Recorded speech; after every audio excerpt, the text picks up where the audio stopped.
桥梁。新西兰全媒体一站式推广，唯有新中传媒。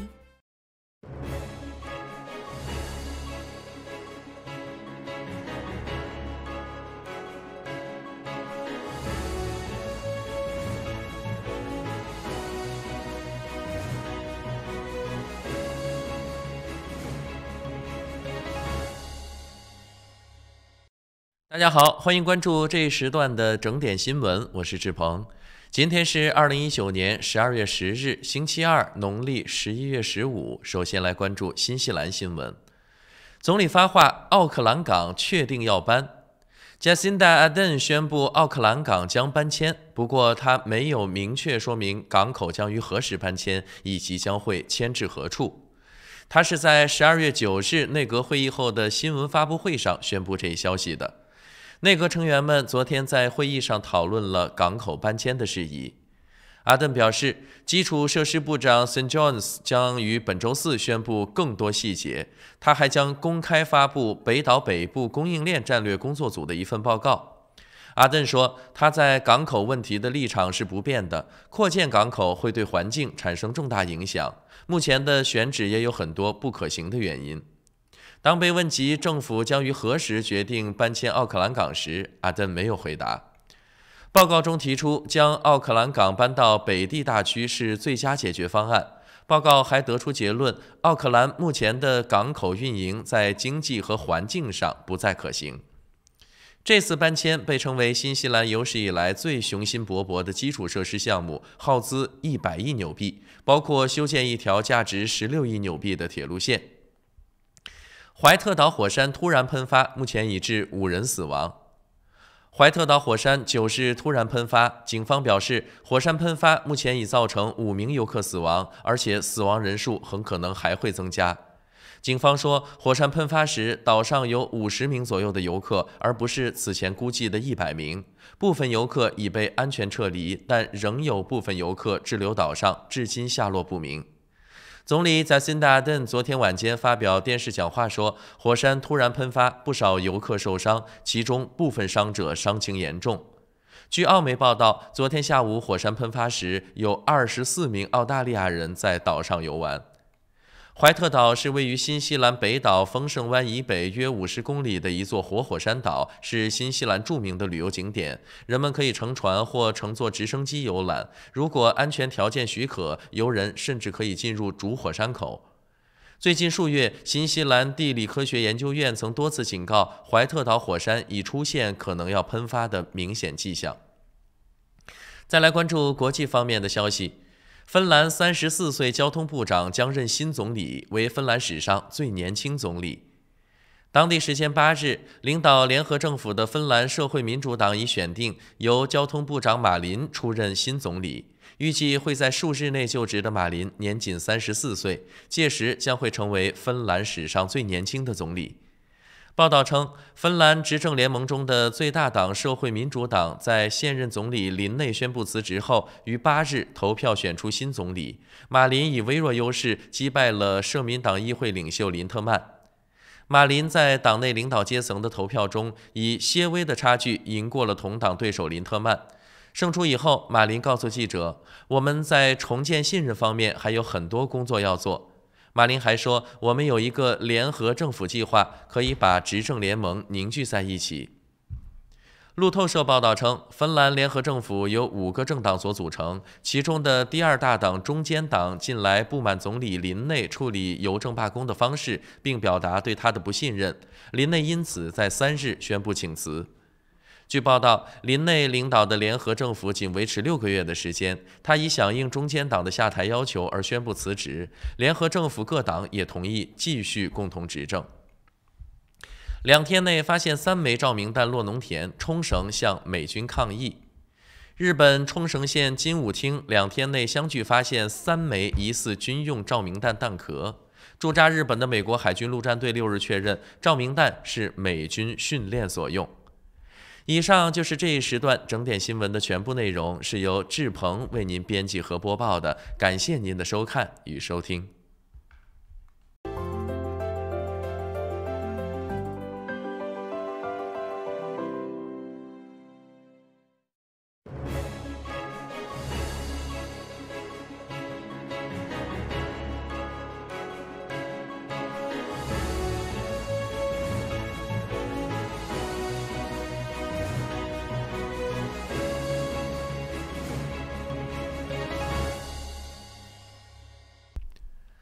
电视机前的观众朋友们以及收音机前的听众朋友们，大家早上好！您现在正在收看和收听的是由潘达 TV 37以及 FM 90.6正在为您同步直播的《朝闻天下》，朝闻天下带您开启全新一天。我是志鹏，大家早上好，我是小娇。这个7:06了啊，我们开始跟大家来分享今天的新闻的内容。是今天的新闻呢有点沉重，除了我们要跟大家来更新一些 White Island 啊，就这一次火山的喷发之外呢，今天其他的新闻其实也都会让人觉得有一点点，要么就是生气，要么就是心痛。反正今天的新闻稍微来说有点不那么开心。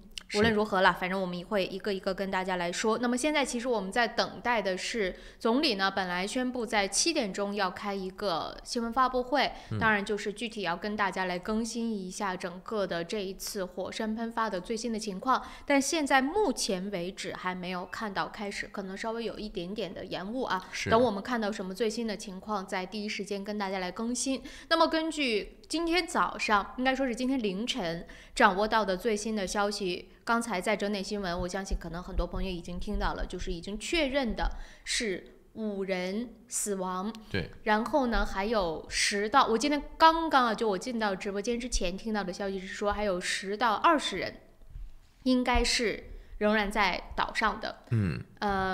但是警方呢表达了，就是说岛上应该是没有生命迹象了，而且他说的蛮确定的，就说警方直接说岛上没有生命迹象，因为他们自从昨天这个爆发的时候是2点多嘛，自从昨天下午开始，直到今天的凌晨，警方呢是出动了很多的直升机、无人机，包括军方的飞机也是在附近进行一个支持，就是在巡逻，但是能救的，换句话说，警方的意思啊，就是说能救的已经都救起来了。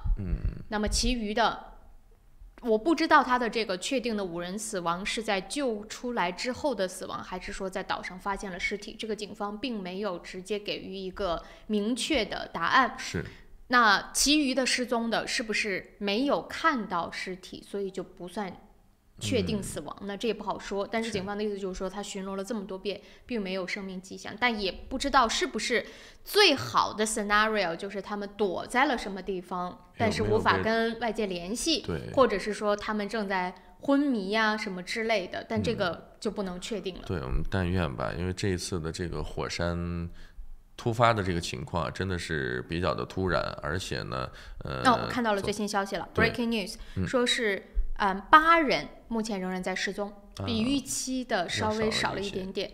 8人是仍然在失踪的，然后呢是说有31人正在医院接受治疗。这刚刚就是非常非常的 breaking news 出来的消息，警方在那边做就是现场的新闻发布会。所以今天我们在节目当中呢，会随时的跟大家来更新相关的一些信息。我们看到什么样的信息呢，都会及时的跟大家来说。那么另外一方面呢，就是说在医院当中的这些已经被救出来的人员，现在目前来看是31个人是在接受治疗，其中还有很大一部分的人其实情况是比较危急的，伤势很严重，伤势还蛮严重的。当然了，最主要的伤就是烧伤。没错，火山喷发嘛，这个我觉得本身其实大家也知道，怀特岛是一个算是咱们当地的一个著名的一个旅游景点了。很多人也是觉得能够近距离的跟这么一座，因为绝大多数情况下我们看到的一些火山其实都是死火山或者休眠火山，没有什么活动的迹象。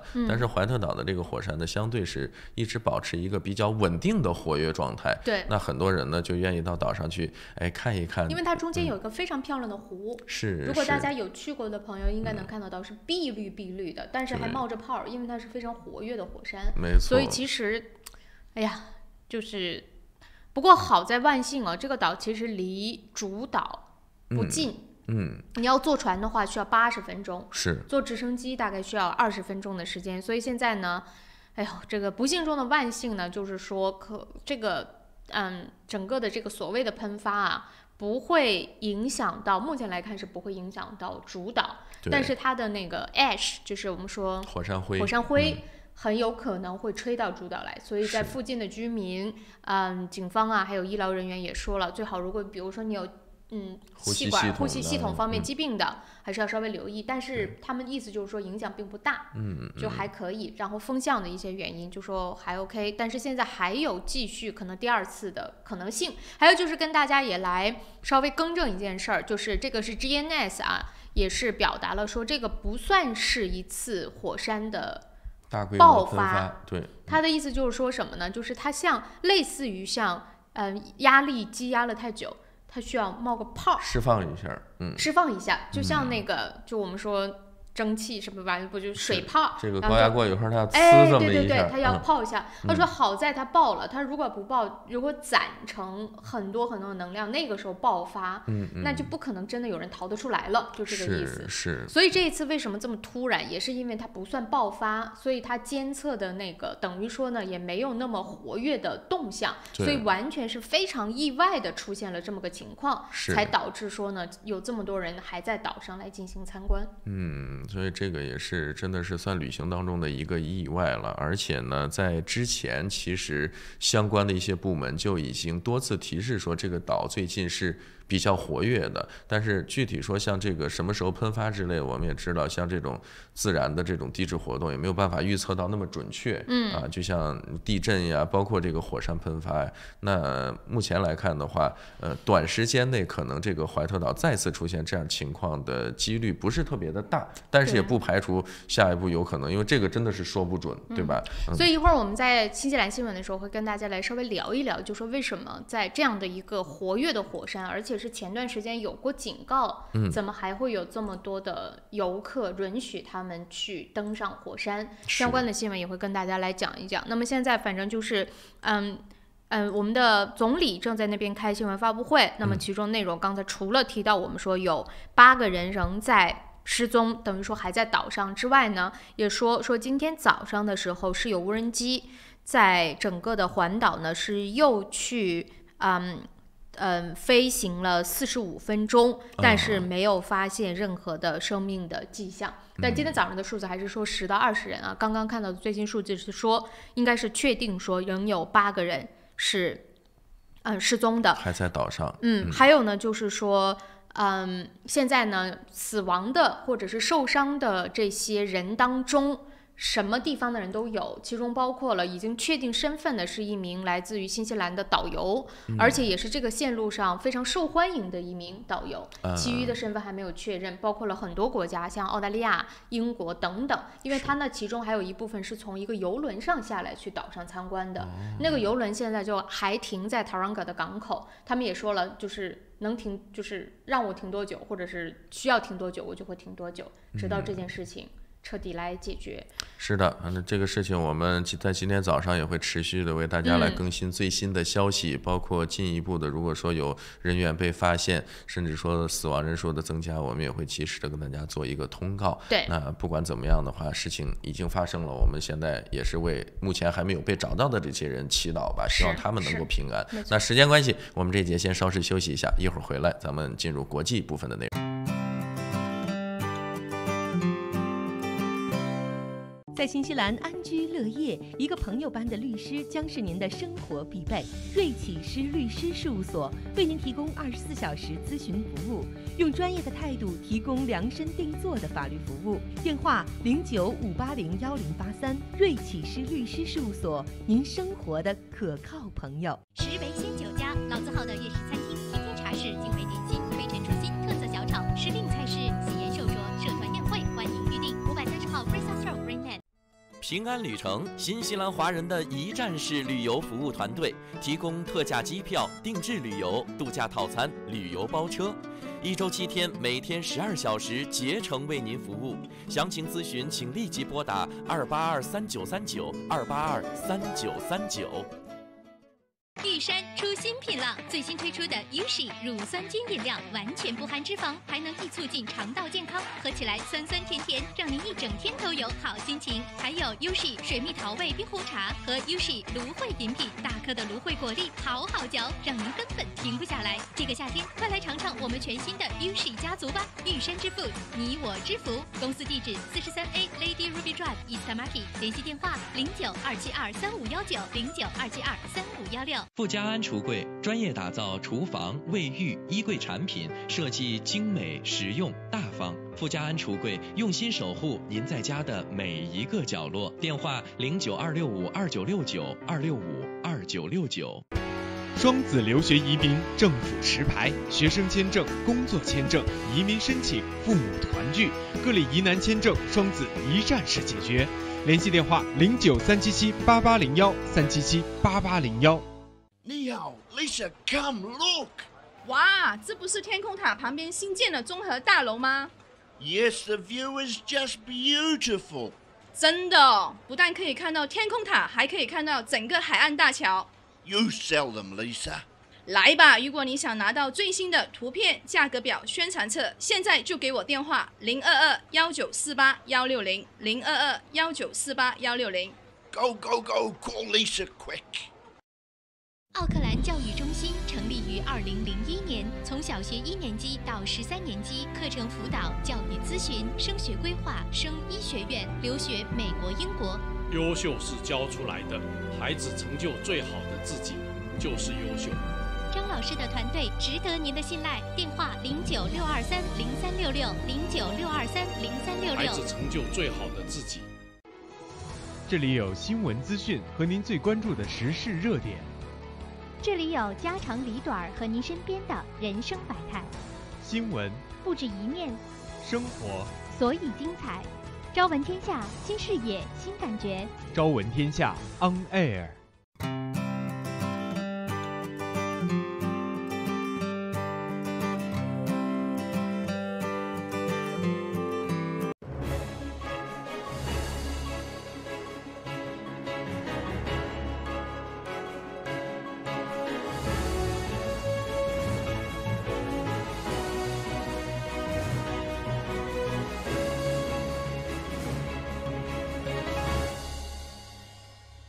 朝闻天下由春丝面条冠名播出，春丝面条丝丝真情，中国挂面知名品牌。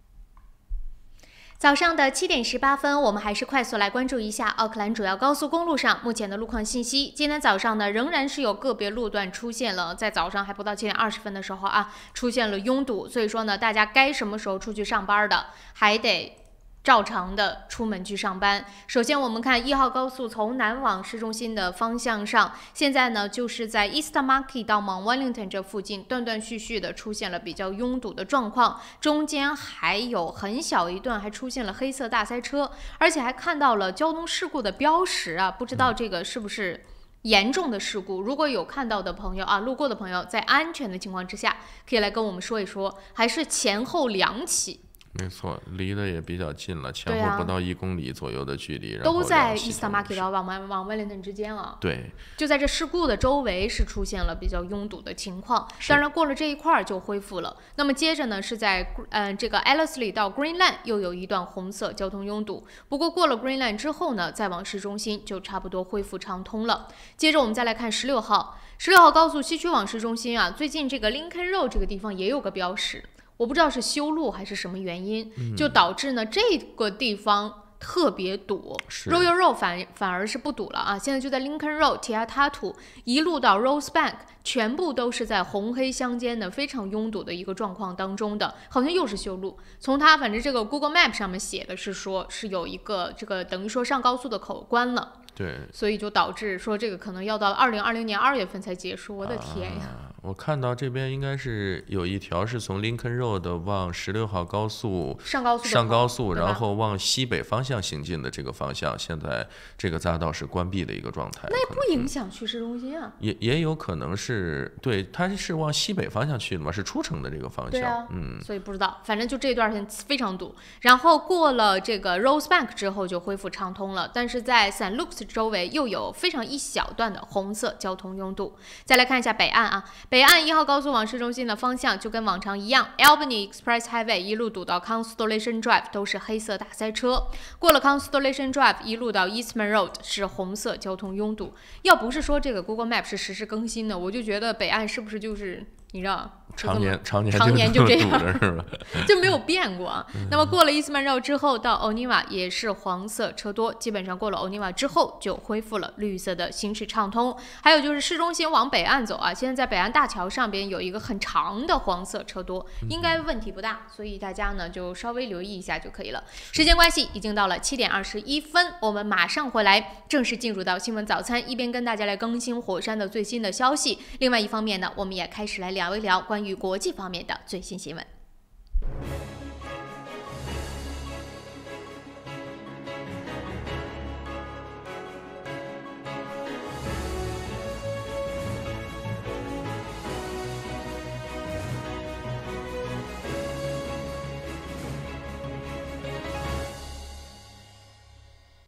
大家早上好，7点21分，您现在正在收看和收听的是由潘达 TV 37以及 FM 90.6正在为您同步直播的《朝闻天下》，我是志鹏。大家早上好，我是小娇。7点22分啊，开始跟大家来分享国际方面的新闻。但是刚才呢，只是跟大家更新了一些火山的信息，没有把今天早上的新闻早知道跟大家来说一说啊。当然，除了火山，我相信呢，全民都在关注，而且今天是最大的新闻之外，其实还有很多啊。其他的新闻也是还挺值得去讲一讲的，所以呢，我们也会在今天新西兰新闻的部分跟大家来说一说。所以我们快速的来浏览一下今天的新闻早知道。没错，首先呢，就是今天我们会持续的跟大家进一步的更新关于火山相关的消息。另外一个要跟大家关注到的就是相当于但尼丁人口的新西兰儿童连鞋都穿不起，这个是怎么回事呢？那肯定还是因为贫困所导致的呗。那么相关的专员呢就呼吁说要增加福利，要提升最低工资，但是这个口号是喊出来了，具体怎么实行，还是得给一个明确的说法。关于这件事情有接连几条都是跟福利相关的。现在其实除了我们就说儿童贫困的问题急需解决。来，我们线上有位朋友的电话，我们先接听一下。早上好。喂，你好。断掉了，可能是线路的问题，还是说这位朋友就想给我们打声招呼，还是要跟我们说一说路况到底怎么回事？也有可能。欢迎您在安全的情况之下啊，再给我们打上来。又过来了，早上好。喂，你好。早上好，你们好。早上好。请问今天8011还罢工吗？BUS 还罢工，可能要罢到明年。今天有没有车？没有车。你得查一下具体路线，但是罢工还在继续的，很多路线都没有。是。马艾伯特那边有吗？什么线路？多米尔的马艾伯特。正好像受到影响的就是在 Dominion Road 那附近，要不然您找身边的朋友去那个 AT 的网站上看看，因为我这边没办法直接告诉大家每一条路线。那什么Balmoral 的这边有没有？Balmoral Road， 我这个不太知道，我知道的是 Dominion Road 那附近是没有。这个真的你得把那个路线具体上 AT 的网站去查，我这没有特别详细的信息，不好意思啊。哎呀，这是关键啊！这样，您可以把这个电话稍微保留一下，把您关注的这个路径点呢，您告诉我们的导播，让我们的导播帮您查看一下网站，好吗？好，那我们把它放到线上啊，让导播也稍微接一下啊。这个就稍微提一句，这个罢工仍然是在持续的，现在状态不明，不知道是免费但是开，还是说呢有很多的线路是完全暂停的。但我昨天听到的消息是说，很多住在西区的朋友往市中心的方向是没有 bus 的，然后我身边也有朋友上班都不知道该怎么办了，只能自己开车，但是又没有停车位。这个真的是我觉得影响是比较大的。真的是挺大的，因为它的那个就是 bus 停运的线路非常多，而且影响的面儿非常广。我估计很多的那个公司的员工就知道，尤其在市中心工作的，他真的。怎么办呢？没办法。好了，这件事情我们快速的我刚才说到哪儿了？就说到这个福利方面的问题。一方面我们会说到儿童贫困的问题，另外一方面呢，我们还会提到，就是说现在政府正在类似于像试验一个叫 Food Bag 这样的一个计划，就是给这些所谓的低收入的群众呢，去提供免费的食物包。但是这个食物包有没有效，或者是民众的反馈却是非常不一的，所以一会儿我们也会在新西兰新闻的部分跟大家来聊一聊啊。接着往下，我们还有其他的新闻，在看其他的新闻早知道，比如说我们今天还会聊到关于奥克兰的地税，奥克兰的地税可能又要涨了，而且这次的涨幅很有可能会达到4.5%，4.5%，那也就是说，打个比方啊，咱们举个例子。1年你要交2000块钱地税的话，那这个增幅，这打个比方吧，那这个增幅的话，就每一年你要多交，我算算，90块钱。你为什么要难为自己去算这件事儿？就告诉大家一个增幅不就完了吗？早上起来挑战一下自己嘛，这样的话可能是更加的具有这种现场感。所以无论如何啊，我们一会儿会跟大家来聊到为什么要涨地税，而且为什么要涨这么多。那么我们的市长算不算是打破了他之前的承诺呢？究竟怎么回事儿？我们一会儿也会跟大家来聊到。是的，那另外呢，还是我们关注一个，前一阵子聊到说我们的总理在辛达尔顿啊，也是因为这个牙痛难忍呀，去拔了颗牙，但是有记者问到他说关于这个费用什么的，他其实也没有给出一个特别明确的这个回答。那现在呢因为了满足大家的这种比如说在看牙方面的一个需求，另外呢也是有一些朋友可能觉得这个看牙的这个诊疗费确实是有点高，那么奥塔哥大学的牙科学生正在提供一个免费的牙科服务。那这个服务我觉得倒是还不错，但是能持续多久，又能惠及多少人呢？对，所以一会儿我们也会跟大家来聊到这个服务啊。不过时间关系，我们先从国际新闻开始跟大家来说White Island 的火山的一个最新的情况。如果我们掌握到什么，会第一时间跟大家来更新。现在知道的就是5人确定死亡，8人仍然在失踪，但是岛上已经没有生命的迹象，救援活动仍然在持续。可是目前的状态就是火山太不稳定，所以根本无法登上去来检查，所以警方呢也在等待着这个 GNS， 就是地质学那边的那个机构给他们最新的指示。如果可以，他们会以最早的、最快的速度登上岛上去查看是否有生还的迹象。没错，而且鉴于现在这个怀特岛周边啊，这个火山灰应该还是比较的厚，所以说呢，包括一些这个想要到附近去环视的这个飞机也好，包括无人机，其实刚才新闻不是提到吗？今天早上的这个发布会也说，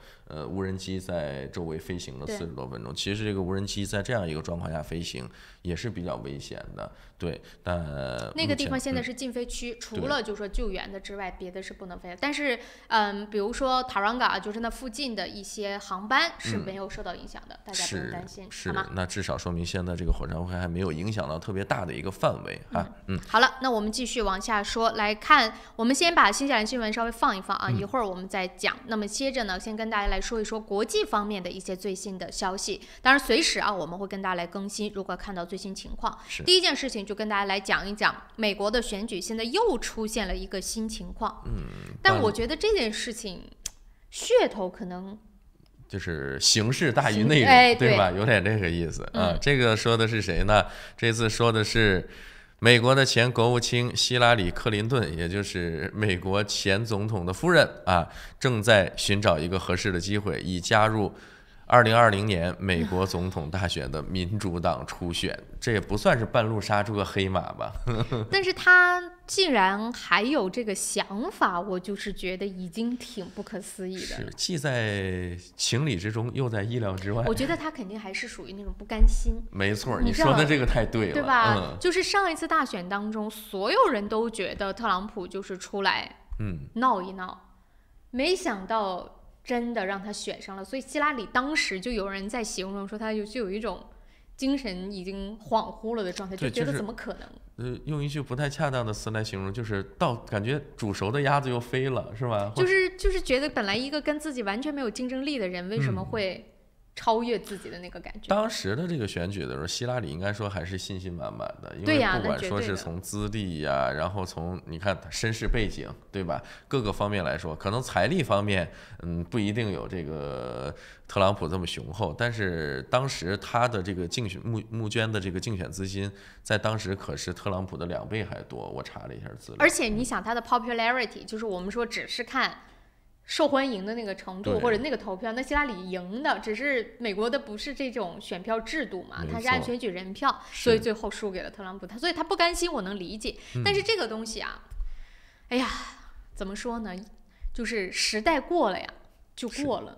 你现在再出来，我觉得有点儿。廉颇老矣，尚能饭否？对，有点那个意思。就我觉得更丢人，你还不如就承认这个失败，承认这个事实，该干嘛干嘛算了。当然，最后的这个结果咱不好说，但是就相关人士的一些这个言论啊，其实也是表达了对他的支持。那么刚才我们说到的这个希拉里想要参选的这个消息，谁放出来的呢？是前任的白宫首席战略师史蒂夫·班农啊，班农大家应该也比较熟悉了。那他呢就有这么一个说法，他说目前还没有任何候选人能够赢得民主党初选，而希拉里正在伺机而动。他说希拉里正在等待一个机会，从前纽约市市长布隆伯格手中拯救民主党。你看这反正一个比一个说难听点吹得大。布隆伯格说哎，现在我有一个打败特朗普的好办法，然后现在呢又出来一个希拉里克林顿说他呢是从布隆伯格手中拯救民主党。你这一个比一个这个口号喊得响。这件事情对特朗普来说是件好事儿，就是他就是民主党打得越凶，你知道吗？他们在里边啊争得越久，那其实对特朗普来说，我就看戏呗。你们自己内部都争成这个样子了，等你们就是已经打得元气大伤的时候，再来跟我争，是不是整个的状态就不一样了？对，到时候就坐收渔翁之利就好了。哎，但是这个也不是这么说了，所以我们来看吧，到底谁能够代表民主党？这还有1年呢，什么事情都可能会发生。没错。会不会又看到希拉里和特朗普了呢？这也没有准儿。当然了，这个美国国会山的网站也报道说，希拉里的有一名高级助手也曾经表示说，尽管不太可能，但是希拉里参选的几率不是0。也就是说，现在反正是放出这个风声了啊，伺机而动。但是具体说参与不参与，那还是我们后续的继续跟进吧。所以。其实作为领导人也好，或者是作为候选人也好啊，就是你去拼搏容易，但你真的承认或者是在适当的时候离开这件事情，好像更难。没错，激流勇退，有时候这个更难，勇退更难哈。是。好了，那我们继续往下说。那么最近呢，真的啊是在除了美国之外，那么英国的大选马上就要来了，就是在英国时间的周4，我们就要看到去投票了。那么最近关于什么消息啊，我们看到也会跟大家来更新。没错，反正现在呢。等于说，其实选情的结果还挺明朗的，是，就大家觉得科尔宾太不太可能会胜了，只是大家就觉得说，即使是大选的结果出来了，但不代表一切就尘埃落定，或者一切就真的可以朝着更清晰明朗的方向去走了。因为毕竟可能国会最终的结果还是没有办法拿到大多数的话，那就跟选举之前并没有区别。对，现在真的是动不动出来个什么突发的消息啊，动不动出来一个这种跟我们可能常规的这种认知突然就发生了180度的大转弯。你觉得科尔宾会不会有这种可能性？我觉得可能性当然是有了，但是按照目前来看的话，几率不是那么大，太小了。对，微乎其微。好了，我们到时候啊会跟大家来更新关于英国选举的事情。是。那么另外一方面呢，就是现在这个世界上呢，各种的灾难啊真的是频发，除了我们这边火山爆发以外，悉尼就是澳大利亚的山火仍然是烧个不停，而且根据天气预报来看这真的绝对不是一个好消息。在未来可能20天内都没有雨。那这个就没办法，你说本身这种山火啊，被人为的扑灭的概率就是非常小，完全就是靠天儿了。但是现在大大小小100多场火，而且有的呢都连成片。包括悉尼周边现在也都是陷入了一片火海，情况是很危急。但是你像这种天气吧，它还不是说你有点云彩，我们通过人工催云降雨的方式根本不可能，因为天气这个情况就不具备。对，天气情况不具备，所以说真的是为现在澳大利亚的这个森林大火是捏一把汗。而且我们现在新西兰这边除了那个火山之外，大家不要忘了南岛的那个水患还没解决呢。现在还有很多路是不通的，然后呢又有加上很多的这个救援人员还进不去，那里边还有被困人员呢。你说这个那个都没解决呢，这又来，所以这个情况也是非常的严重啊。大家反正最近呢就不要尽可能的先别乱走。对，不知道在什么地方整个的这个不稳定。你看今天早上又变得特别冷。忽然间又觉得很冷，所以真的是不稳定啊，反正大家要留意一下。那么接着是一方面，对人祸，这个有时候真的是，哎呀，想想都觉得可惜。先说说是怎么回事啊？在印度当地时间的8号呢，首都新德里的有一间工厂起火了。那么这场火呢，造成了至少43人死亡，超过50人受伤。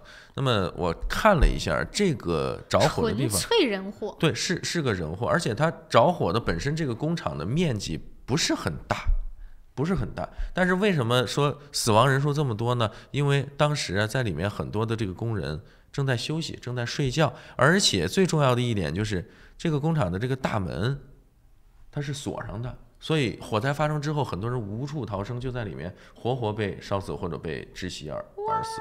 对，这是我看到了后续的警方给出的一些这个消息。当然他也说了，这是新德里地区22年来最严重的火灾，那么工厂的厂主已经被警方逮捕了，所以现在还不知道为什么他把门锁上，对吧？可能就是因为正在睡觉，或者是那怎么为什么要锁门啊？出于安全考虑，害怕东西被偷走。反正我觉得这个有点匪夷所思。你知道早几年的时候，我曾经在这个四川的宜宾，当时在那边出差，我就赶上一场这个地震，震级也不是很大，但是呢足够把人晃醒了。而且在这个之前几天就已经有大大小小的这个地震和余震，所以呢当时睡觉警惕性也很高。那么感受到这个地震之后呢，当时应该是早上可能5点多钟。我们赶紧从这个酒店的房间就跑出来，但是因为它是一个我们是在下面的一个县，我忘了叫什么县了。然后呢，它的这个酒店呢也不是说那种特别高档的，晚上呢他就用一个那种锁摩托车的那种大的 U 型锁。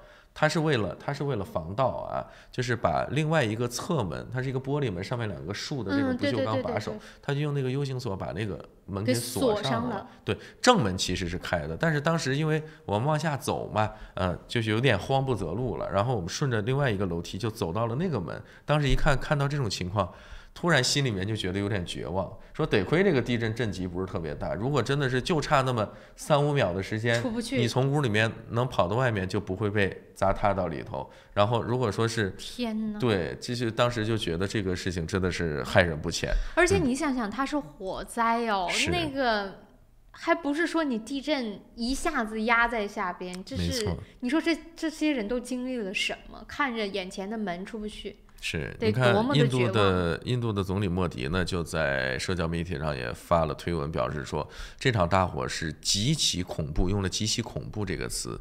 那当局呢，现在是宣布向受害者的家属和幸存者是提供一个经济方面的援助。但是有时候咱说句不好听的，虽然说这个经济援助一方面也表明了政府和官方的一个态度，而且呢对这些尤其是遇难者的家属来说，可能是也有用。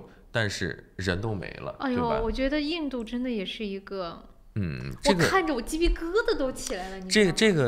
这个火灾呢，其实当时在发生的时候啊，这个工厂是一个加工厂，然后呢，工厂里面大概有100左右的工人都在睡觉，我估计应该是事发的这个时间有可能是在晚间。而且关键问题是什么呀？他这个工厂。你说这算不算虐待劳工？反正就是啊，他们白天工作，晚上就在厂里边这边睡觉。然后呢，锁门我估计可能就是为了防盗，而且是个小厂里非常非常多的人在那里，然后再加上说呢，他又是就是类似于像啊，他每一天一个工人在那边只能赚150卢比。这个折合成纽币，我还真是因为。这个卢比的这个币值比较用的比较少嘛，没有什么概念，但是应该说是非常低的这么一个价格了。然后它的这个地方发生的地方又是在居民区，所以呢，消防车倒是出动了，可是呢进不去。没错，它那个路太狭窄，然后周围你如果在看电视的朋友就能看到，也是属于那种非常脏乱差的一个。社区，你看地上全都是小巷子，然后这样的路，你看消防车卡在里头，两边再放点杂物，根本就进不去。然后呢，这100来个人啊，当时一个是在休息，另外呢就是说，包括周边的这个其实也是有一些七七八八的小工厂。这个工厂的面积，我看了一下报道，只有100多平方米，不是很大。100多平方米，100个人是。平均一个人也就1平米左右的这么一个位置，待哪儿啊？所以，哎呀，但是虽然说这个是一个比较不幸的新闻啊，但是其实在这个事件当中也是涌现出来了一些非常英勇的人跟事。那就当地呢就有一个消防员，这个消防员在扑救这场火灾的这个过程当中可以说是非常的英勇，前后后进入到火场12次，在自己的膝盖也受伤的情况下啊，还救出了11个人，也被当地的媒体啊誉为这次火灾当中的烈火英雄。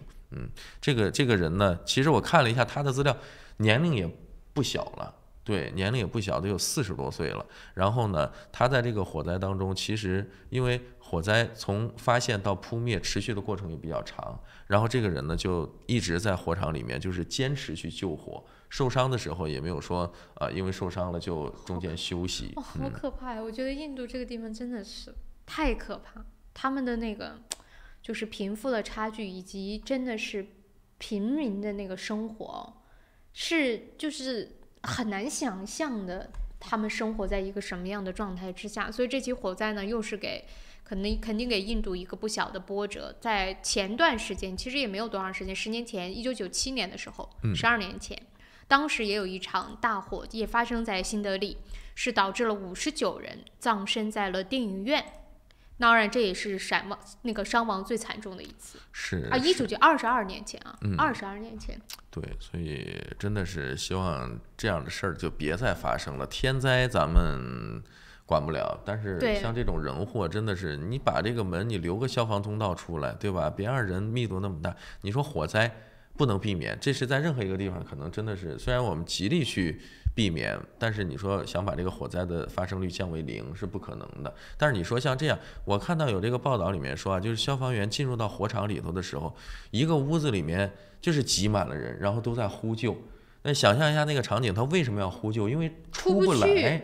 那可能是一个比如说那种铁栅栏门或者什么类似这样的，反正就把那个人整个都关在里面。你想想多惨，这个哎呀，这是有点像这种，我看在小说里头描述这种地狱的场景也不过如此了。对呀，你真的是绝望，没有任何办法。反正这件事情，我们如果有什么更新，再来跟大家稍微说一说吧。听的真的是，哎，好了，说完了这件事儿，另外一个哎呀，也是这个人，我也不知道这算什么，被蝎子蛰伤，你说这算什么呢？是，你说被蝎子蛰伤吧，你比如说咱邻居澳大利亚这边，有时候经常一些这个什么毒蛇猛兽啊，这个也就习以为常了。但是这个被蝎子蛰伤的地方，居然发生在一架飞机上，是美联航的一架飞机从美国的旧金山飞往亚特兰大，然后就在这个航班飞行的过程当中，有一名女乘客突然觉得这个腿上有一下这个刺痛的感觉，好可怕！对，她就马上去抖这个腿。今天早上这是在说恐怖片吗？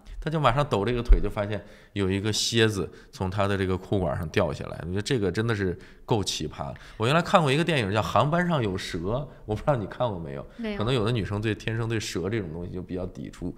那个吧，虽然说场面拍的比较吓人，但是毕竟它是个电影，虚构的，但是真真切切的就这么一只活蝎子出现在飞机上，而且是在高空当中，还把乘客给蛰了。而且他说这个女子被蛰了之后，她不就一抖腿嘛，这个蝎子就掉下来，然后她就迅速跑了。对，你说那全飞机的人就真的是怎么坐在那儿啊？关键这不是美联航第一次在飞机上出现蝎子。2017年的时候，有一名加拿大的男子在这个飞机上正吃饭呢，也是有一个蝎子从他头上掉下来。就可能是从行李架上，然后还把他给蛰伤了。你说这个飞机是不是也需要定期的出美国盛产蝎子吗？应该在有一些州可能是这样吧。来，时间关系，我们这一节就先稍事休息一下，一会儿回来咱们接着聊。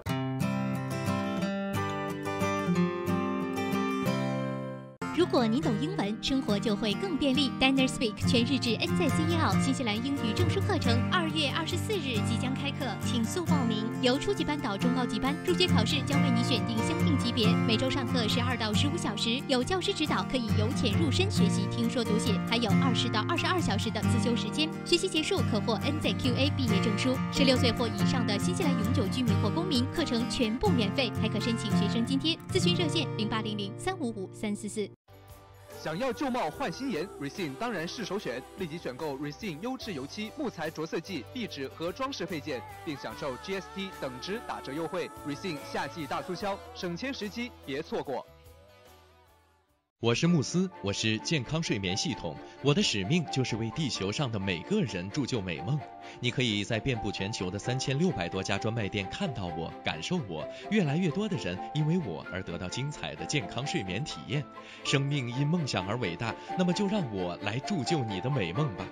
慕斯奥克兰店321世界睡眠日促销活动进行中，欢迎进店咨询详情，电话0941544368 0941544368。Able Music 专业钢琴及器乐学校，12年老字号，分校遍布 City 皇后街、Epsom、Botany、Henderson、北岸、Mount Albert，1对1授课、集体课，强大师资，各种乐器比赛考级，免费乐理课，电话44468888。申请父母退休移民找百伦，申请投资移民找百伦，申请技术移民找百伦。百伦移民留学26年老字号，申请留学享免中介费找百伦。恭喜百伦移民留学成为奥克兰大学全球最佳代理。要留学找百伦，要移民找百伦。电话0936815588。你好 ，Lisa, come look. 哇，这不是天空塔旁边新建的综合大楼吗？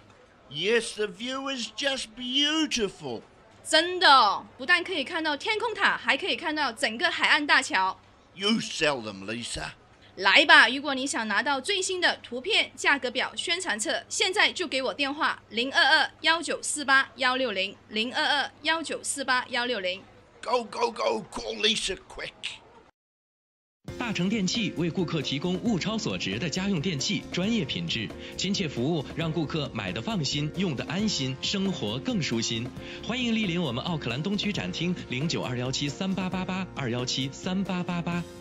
由乌伦华侨会所和 Panda TV 37熊猫电视台共同主办的2020年新春花市同乐日将于1月18号星期六在 ASB Showground 隆重举行，免费入场，大量车位，各式各样的美味食档，200多个干货年货摊位，还有多元文化艺术表演以及儿童游乐场，欢迎大家一起过新年。2020年1月18号星期六 ASB Showgrounds 217号 Greenland West， 我们不见不散。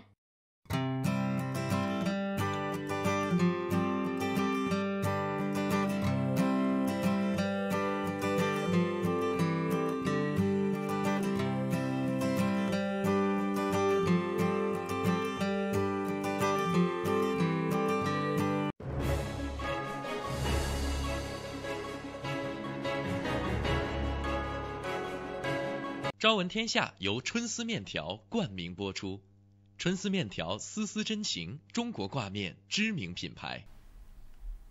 大家好，早上的7点48分，您现在正在收看和收听的依然是由 Panda TV 37以及 FM 90.6正在为您同步直播的朝闻天下，我是志鹏。大家早上好，我是小娇，继续跟大家来分享国际方面的一些新闻啊，还是稍微更新一下，可能有很多朋友现在嘛，毕竟半放假的状态，我估计很多朋友稍微起得晚了一点啊，稍微更新一下关于 White Island 这一次火山爆发目前掌握到的信息，是在早上7点10分左右呢，我们的总理和警方呢是召开了一个新闻发布会，在其中透露了出来的讯息就是现在已经确定的是有5人死亡，8人失踪，还有31人仍然是在医院当中呢去接受治疗的。今天早上很早的时候还听说是10到20人失踪啊，现在是说8人失踪，但是根据警方目前掌握到的消息是说岛上已经没有生命的迹象了。那是不是就意味着说这8人可能已经不幸遇难，但是因为没有找到尸体，所以现在是以失踪作为一个结果。我们先留着一线希望吧，是吧？希望他们真的是失踪了，或者说隐藏在某一个安全的地方，不容易被探测到。对，所以说我们就在等待着警方最新的消息，但是现在警方是仍然无法上去的，因为说呢 GNS 是说仍然有继续喷发的可能性，但这个不算是火山的爆发，也是这 GNS 给出的一个最新的解释，就说它更像是一个气泡爆了，而不是真正的火山的爆发。如果真的是爆发的话，那首先可能预测到的可能性会更大，第二呢就是说应该大家就根本逃不出去。是一个火山下面的这种压力的一个短暂的释放，没错没错。但释放完了之后呢，它里面可能现在又保持一个这种具备一定压力，但是没有那么危险的一个状态。但是就是千万先别去啊！如果要是有去到北岛北部的朋友，北岛南部的朋友呢，也不用太担心，它的那个火山灰不会影响到太多的主岛这边的一个空气的质量，但是多多少少的还是要小心啊。好了，时间关系，我们继续往下说。刚刚说到了在美联航的飞机上发现的蝎子，然后我们导播跟我们说他在鞋里发现过虎头蜂。虎头蜂，这个就在新西兰啊，所以大家也是要稍微小心一点的。虽然我们这儿没有蝎子，没有蛇，也没有蜘蛛，没有一些毒虫，但是有蜂，几乎是没有毒虫呗，不能说没有，但是你这个应该是没有。有时候如果是像咱们可能很多华人朋友有这个习惯，一般咱们都喜欢把这个鞋在门口放个鞋架呀，或者什么就放在那儿。有时候一到晚上的时候，有一些小虫子啊什么的，它真的会往里头钻。虽然没有什么太大的危险，碰上这种虎头蜂的这个是个个例啊，我们也引以为戒。但是我倒是还是建议大家养成这个习惯，如果鞋在户外放的话，早上起来穿之前最好是磕一磕倒一倒啊，保不齐里头爬，你就是爬进去个什么草蟑螂之类的，别，你就对虫子这件事，你为什么要跟我打？我的天呀，我现在我的脚好难受。你就爬进去个类似什么样的东西，你给它踩瘪了，不是也怪恶心的吗？好了，这篇咱接过去了，就是给大家提个醒啊。我对虫子妈呀！反正现在夏天也到了，也是提醒大家在这边那个蚊虫出现的时候又到了。所以说呢，家里边这个该除虫的除虫，是什么该防蚊虫的防蚊虫，因为蚊子这个不仅仅是说它会痒，它可能还会传播疾病，尤其是对小孩来说，所以多多少少还是要注意的，不要掉以轻心。我的妈呀！来吧，咱换一别的吧，咱换点好玩的事情吧，好吧？稍微调剂一下这个情绪啊。咱们来看看在英国，那最近一方面是英国的大选是大家都非常的关注，但是反过来呢，在民间其实大家有时候我也不受这些政治因素的干扰，对吧？我也不管你脱不脱，好好活着，没错，就是这么的。那近日在英国呢，有数千名圣诞老人啊穿上了跑鞋，参加了1年1度的圣诞老人慈善长跑活动。那么这个呢是伦敦历史上规模最大的圣诞老人的奔跑活动。据说啊，参与这一次活动的人数大概是有3000人左右啊。你看，全部都是清一色的，穿着红色的衣服，戴着尖尖的小帽子，还挂上这个假胡子。当然，有的跑步可能觉得胡子碍事，就给摘下来了。你知道，我看到这个新闻的时候，我在想，伦敦的街上怎么那么热闹呀？各种人群聚集。现在又出来一堆圣诞老人，也是穿红色。前段时间跟他说那个反灭绝的那个团，应该说是组织是出来，不也穿的全是红色？只是那个看着很恐怖，他们那个是有点吓人，这个看起来就比较可爱啊。当然了，他们的这个长跑活动呢，也不是单纯的是为了跑，对吧？不然找几个麋鹿拉雪橇多好啊！这次的这个活动呢，其实是一个慈善的长跑活动，也是为数十个慈善机构来通过这个活动筹集资金的啊。那么选手们呢，参加这个比赛，虽然说获奖者也没有奖金，但是他们可以在现场品尝免费的馅饼，而且呢，完成比赛呢还都会给一个这个奖牌，以示纪念啊，也是蛮有意思的。行，反正就祝他们生活愉快。但是这个长跑，你看3000多个圣诞老人参加，对吧？你知道这次活动大概能筹集多少资金吗？据主办方估计啊，2019年将会为65个慈善机构筹集资金达到100万英镑。还行，我觉得已经算很好了，是吧？是，当然了，你说100万英镑的话，也不一定具体到单独这一个活动，可能还有其他别的。但是100万英镑的话，你拿出来怎么也能为一些，你比如说没鞋穿的孩子买点鞋，对吧？当然，一会儿我们说到关于鞋的事儿啊。对。那么当然还有一点点时间，快速的也把这条信息跟大家说了。最近不是关于这个信息泄露的事情也是很严重嘛？没错。要说我们这儿严重，哇，那韩国这件事情真的也是要了命了。现在就根据最新的一个数据显示，在过去的4年当中，有超过80%的韩国的国民信息都被盗了，这其中包括姓名、手机号和家庭住址。你说这几个东西连到一块儿，其实你要想搞个诈骗，完全是可以了，对吧？而且4年的时间，80%，虽然说我们知道这个网络黑客也好啊，或者是这种买卖个人信息的也好，出现的年头也不短了，但是这个统计呢，真的是我觉得吓人是一方面，再一个也暴露了确实有可能在韩国这个信息安全方面存在着很大的漏洞。根据记者去了解啊，在这个整个被盗取个人信息的群体当中啊，除了有韩国的国民，甚至包括一部分外国的民众在韩国，比如说长期生活的，他们的个人信息也是被泄露了，这其中也不乏我们中国的这个公民。对，所以这个涉及的人群人数真的是非常的广。不是，那就是，而且他也说了是在4年间。那如果你发现了有这种趋势，为什么不补呢？为什么让他继续泄露到现在80%的信息？那你说韩国民众就等于说，哎呀，我就这么赤条条的，所有的信息都被别人知道了。这个也是对吧？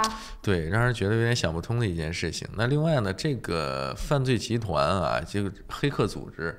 警方统共才逮捕并起诉了3名犯罪嫌疑人。哎呦我的天！我不知道，可能是不是还有其他的？就这3个人太强了，所有信息都是他们。对，但是只是说他们代表了一个现在高科技犯罪的一个特征，就是人数少，而且隐蔽性强，但是危害非常大。如果说这些信息啊被非法盗用的话，你看他们这3个犯罪嫌疑人就已经通过各种各样的这个售卖信息啊、盗取游戏币等等，就非法获利达到1.4亿韩元，这折合人民币大概是82万左右。那如果说是全部都用上的话，你想这个影响得有多大？大家就不要期待自己信息不泄露这件事儿吧。好了，时间关系啊，因为到了7点57分，先稍作休息，回来之后接着聊。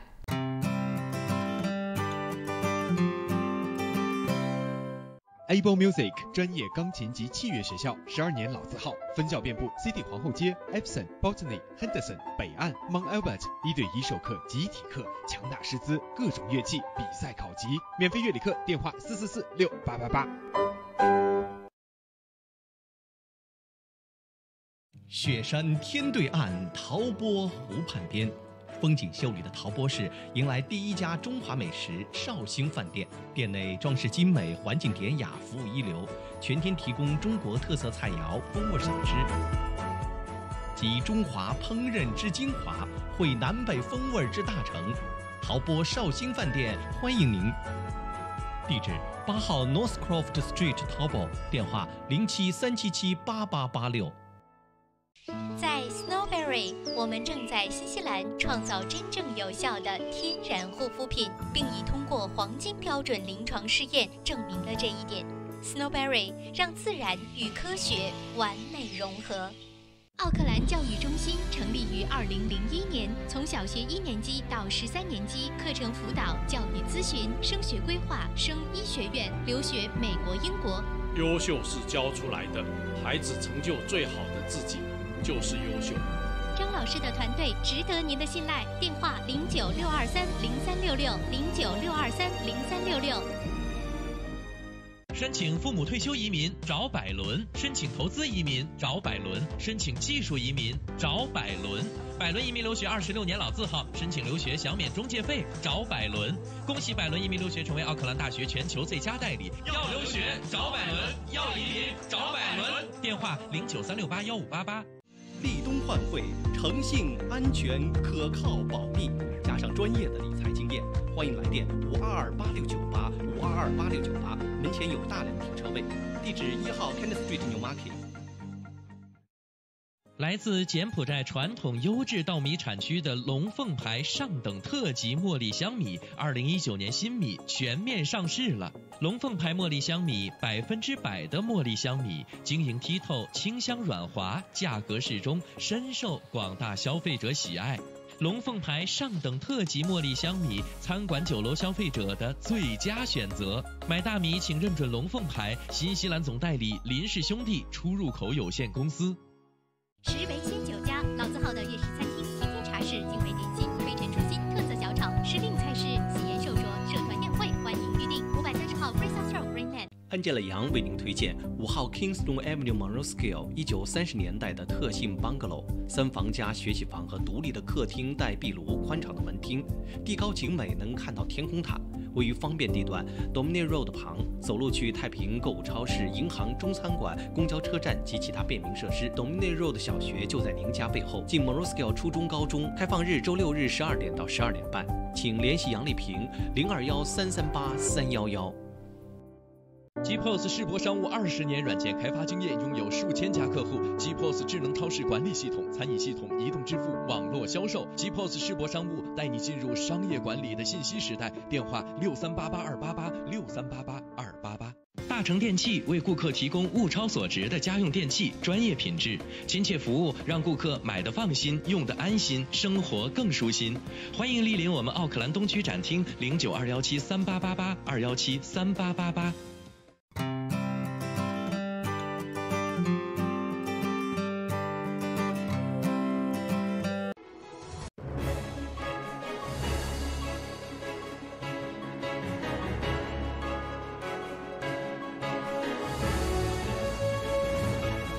朝闻天下由春丝面条冠名播出，春丝面条丝丝真情，中国挂面知名品牌。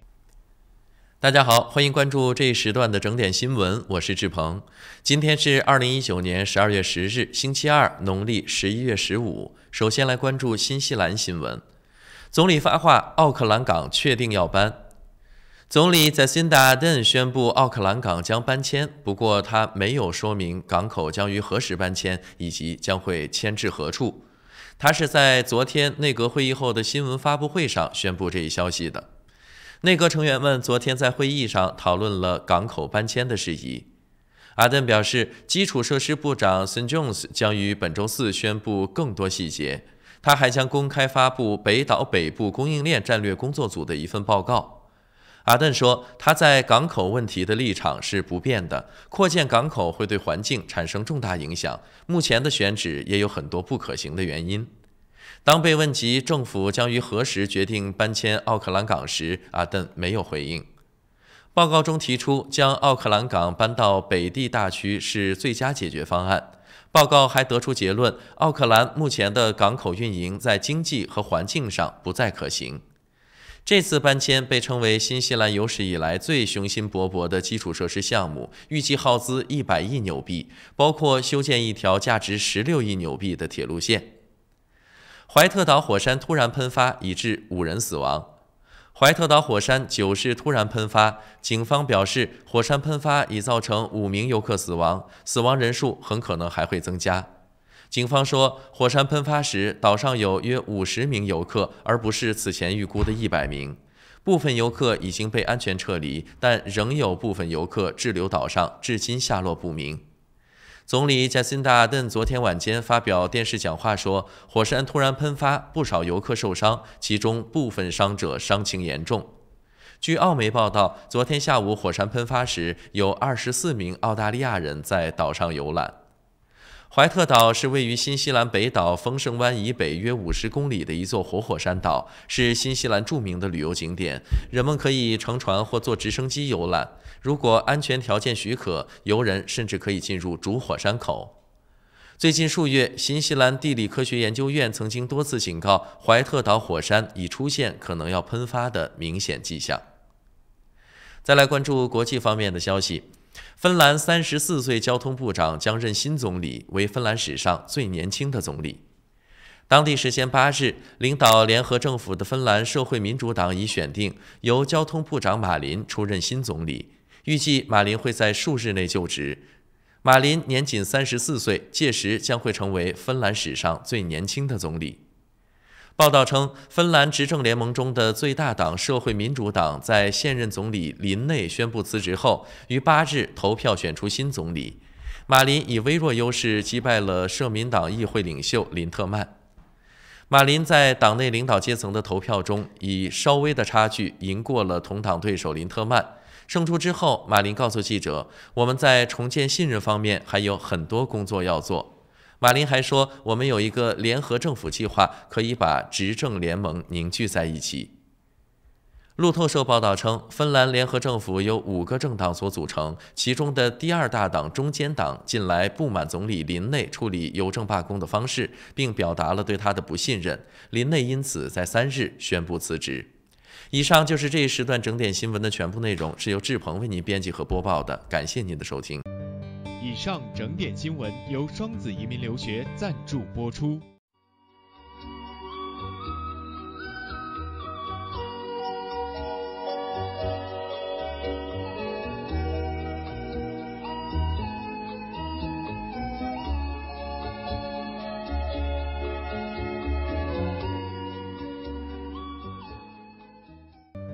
天气预报由玉山 KCH 独家冠名播出。玉山出新品了，最新推出的 USHI 乳酸菌饮料，完全不含脂肪，还能易促进肠道健康，喝起来酸酸甜甜，让您一整天都有好心情。还有 USHI 水蜜桃味冰红茶和 USHI 芦荟饮品，大颗的芦荟果粒好好嚼，让您根本停不下来。这个夏天，快来尝尝我们全新的 USHI 家族吧！玉山之 Food， 你我之福。公司地址43A Lady Ruby Drive East Market， 联系电话0927235519，0927235516。早上的8点06分，我们一起来关心一下新西兰主要城市今明2天的天气预测。以下的天气预报是由玉山食品独家冠名赞助播出的。我们先来看新西兰北岛的北部地区，在经历了一阵的降雨之后呢，从今天开始，北岛大部分范围之内会逐渐的放晴。气温方面，今天比较冷啊，但是到白天呢就会逐渐的暖和起来。今天奥克兰最高气温是22度。北岛南部地区今天也全部都是晴朗的好天气啊，连这个云都没有，但是呢，这种天气也意味着温差会稍微有点大，最高气温基本上都是在20度、22度上下，最低气温呢，最低的可能会到只有5度，所以早晚大家还是要注意保暖的。那么到了南岛呢，这一股天气不稳定的天气也已经离去，所以今天南岛北部地区也全部都是晴好的天气，但气温方面不太暖和 ，Nelson 最高只有18度，最低是10摄氏度。南岛南部地区今天也只剩下最南端会有一些阵雨出现，其余的地方也全部都是晴好的天气了。气温方面，基督城最高只有19度，最低11度。皇后镇虽然最高气温达到20度，但早晚最低温度是只有8摄氏度。那么到了明天呢，新西兰全境基本上也都会是晴好的天气，而且气温方面呢也会稳步的回升。奥克兰明天最高22度，最低16度。惠灵顿最高19度，最低13度。基督城明天是13到23摄氏度。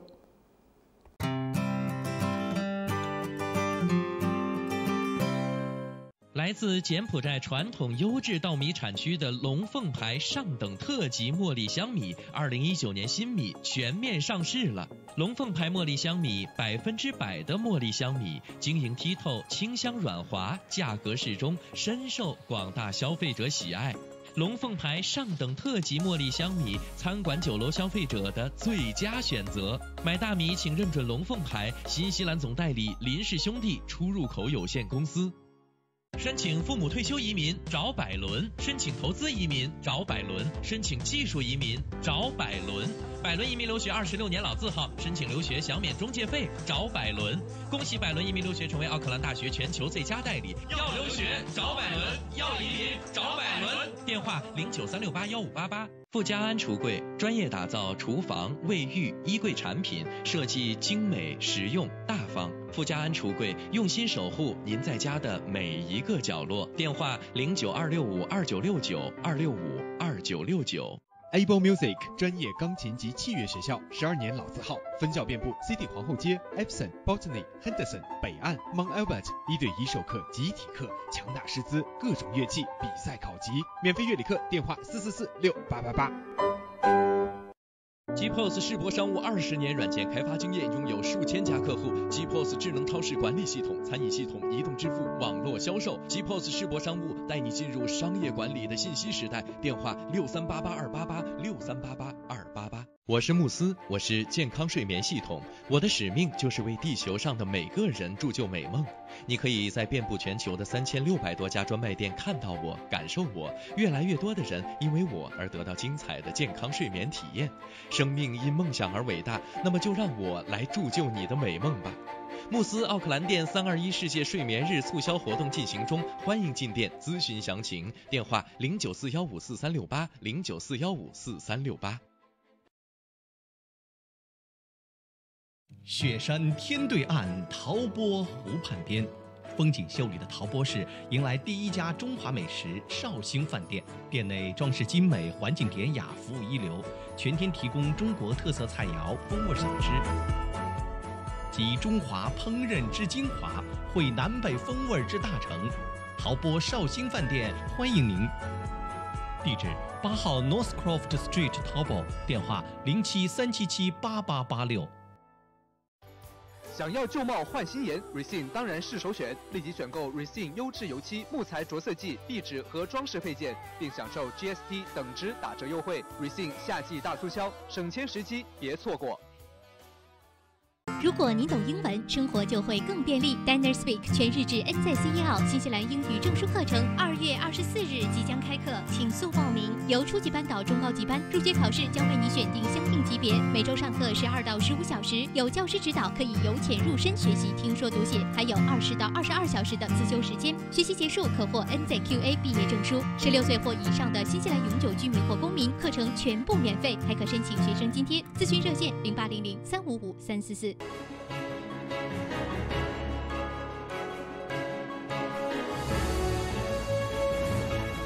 朝闻天下由春丝面条冠名播出，春丝面条丝丝真情，中国挂面知名品牌。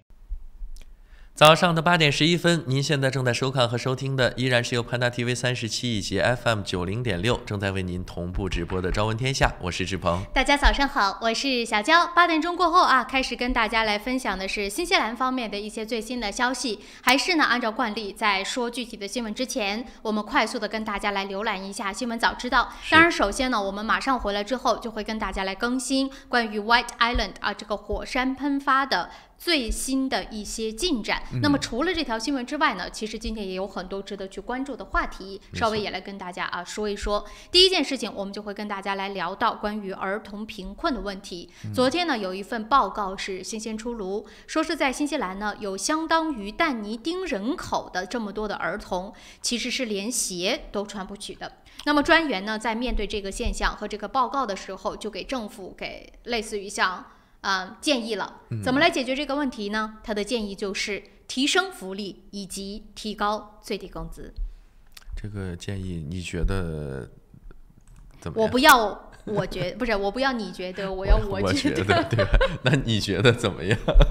不，这回事不是不要我不要我觉得，而是政府怎么觉得最重要，对吧？对对，这个事情，一会儿我们具体再来说啊，先把快速的把那个新闻早知道说完。没错，那除了这个之外呢，我们还会跟大家来聊到我们的这个地税问题啊。前一阵子小娇还，我记得是在11月初的时候吧，然后就是我提醒大家去交地税，对，提醒大家该交地税了。一到交地税的时候，大家也真是就比较的头疼。这个地税呢，其实它这个涨也不是第一次了，但这一次这个涨幅据说会达到4.5%。有没有心里一颤？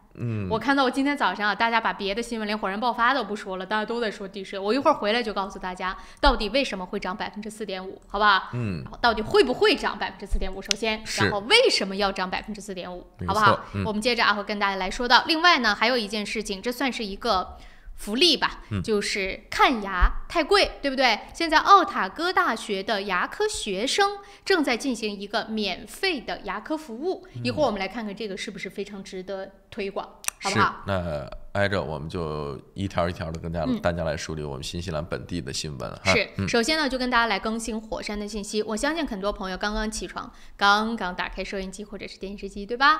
可能有的朋友刚刚打开电梯，现在来把这个事情刚刚起床，对吧？对。好了，我们把这件事情跟大家来稍微更新。今天早上在7点10分的时候，警方和总理呢是进行了发布会，就是媒体的发布会。那么在这发布会上得到的最新信息就是，现在已经确定的5人死亡，8人仍然失踪，等于说还在岛上。是。可是呢，根据无人机啊，或者是警方的这样的一些飞机以及军机都出去探测的结果是发现说没有生命的迹象，但是我们仍然不能够确定，所以就是希望说他们这8个人是躲在了什么地方？是，还是得找，因为你像常规的这些探测的手段，有时候在这样一个特殊的情况不一定能用得上。比如说，你用这个温度探测，对吧？那它火山它本身这个区域温度也很高，不知道，我们来看吧，具体会怎么样啊？希望说这8个人是真的可以躲过一劫。另外，现在还有31人在医院当中接受治疗，但是有部分人的伤情是比较严重的，最主要的就是烧伤。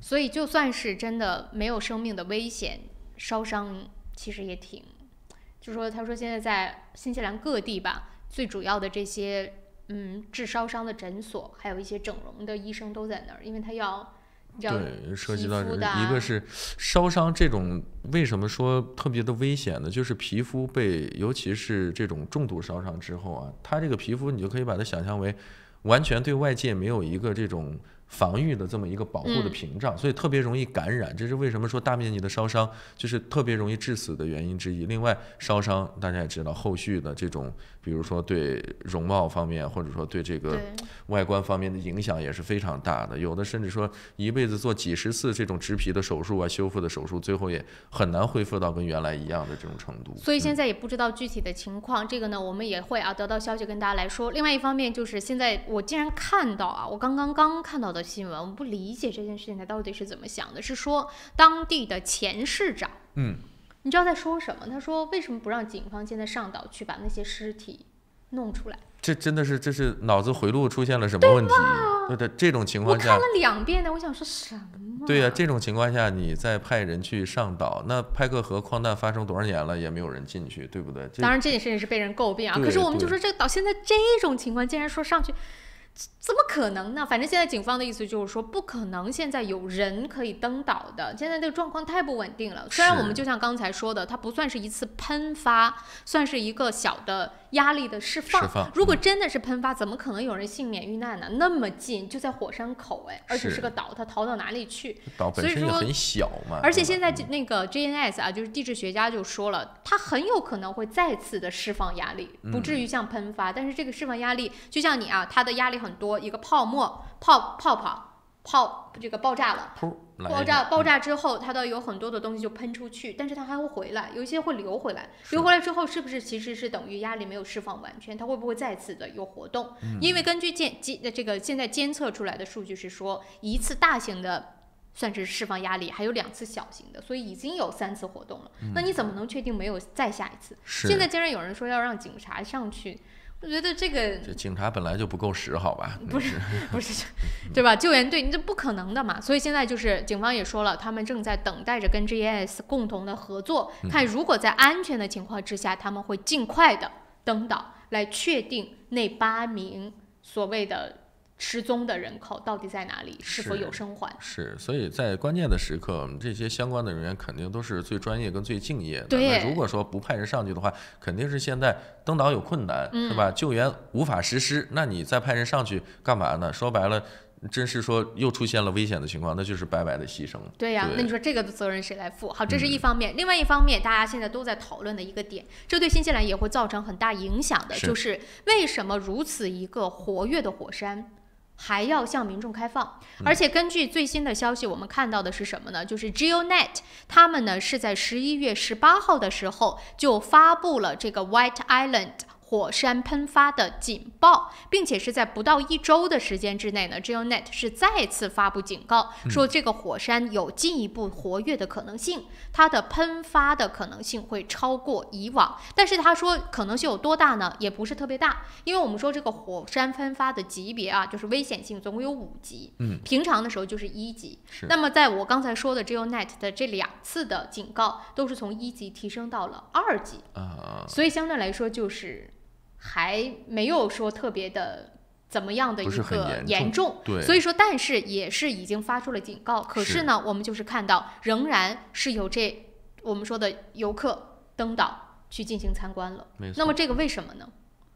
旅游公司给出的解释，或者是说 GeoNet 他是说这件事情不是我们不让他们登，或者是登或者不登的，这是由旅游公司他们自己去决定的。也是根据这个怀特岛上的一个情况做出一个预估，然后因为这样的一个岛呢，其实大家也都知道，我们就放着这个岛不说，我们说 Rotorua 对吧？那边很有名的一个这个景区，也是常年的，你说往洞里面扔点肥皂，然后它就喷发了，或者是说这个池子里面1年4季的就这么孤独着，其实你说它危险吗？也危险，但是呢，因为它比较稳定，所以说呢，大家去游览是没有问题的。但是像这个突发的这种压力的释放呢，第一是没有办法提前做出预判，另外呢，在平时它比较稳定的时候，其实人上去游览这个是可行的，所以旅游公司呢，可能在这方面，一个是也没有充足的做好预判，另外一个也是，怎么讲呢？多多少少有一点没有太把专家的这个话当回事。但是反过来说，旅游公司人家设立是干什么的？那就是组织活动，然后盈利的嘛。那你因为这个专家说了，说最近有点活跃啊，好，我半年我都不派人上去了。那你说这个生意还做不做了？所以现在就是说嘛，每年差不多有1万人都会去上岛去参观。说这件事情啊，可能我们的总理又要面对外界的很多的压力了，肯定有，就是全世界的媒体，因为都把这条新闻放上了，没错，都是头条。对，因为问题就是。这个受伤的也好，或者死去的也好，很多的都是游客，所以这个到底应不应该被游览，就成为了大家开始质问新西兰的一个目标。那这个总理当然他就要想好如何去应对了。那你说这件事情到底应该还是不应该？每年1万人，大家就说了，说你说这个稳定吧，它的确是新西兰最活跃的火山，但你说不稳定吧，它虽然在那总咕嘟，但是它也没有说真的天天发脾气，非常强烈的这种爆发。你说你要真的出个法律限制，说只要不是1级就不能登岛，那就变成什么？那作为 GeoNet， 他也不想担责任，稍微活跃一点，他就会上升到2，那等于说这个就没有几天是真的平静的，对不对？所以说这件事情到底应该还是不应该？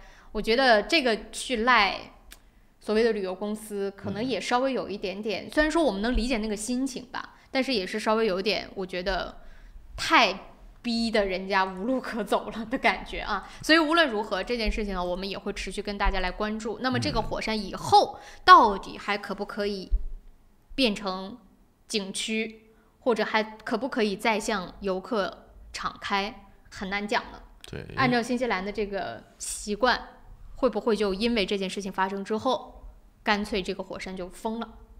不让人上了。以我的这个感觉啊，火山喷发它只是临时的，相对来说，你看世界上绝大多数火山都是死火山或者休眠火山。那这个火山呢，按照现在这种情况是具备一定的危险性。但是你说作为一个旅游景点，因为喷发这么一次以后永久的关闭，可能多多少少也觉得有点可惜。但另一方面来说的话，毕竟这一次事故也是在岛上死伤这么惨重，所以说以后其他的游客还有没有心情到岛上去游览也是个问题。所以这都是问题，我也不知道最终的结果会怎么样，我们只能是来继续跟大家来关注了。那么现在呢，反正就是我们的总理已经去那儿了，就是在当地呢看，希望能够最快的得到什么样的消息，我们再来跟大家更新吧。包括这个图片上面，你看这有一架直升飞机在这个岛上都已经，他不去救人嘛？对，然后就被放弃了嘛，就遗弃在这个岛上，然后人就坐船撤离了。然后上面也是我看铺的有这个火山灰什么的，也不知道损坏的严重不严重。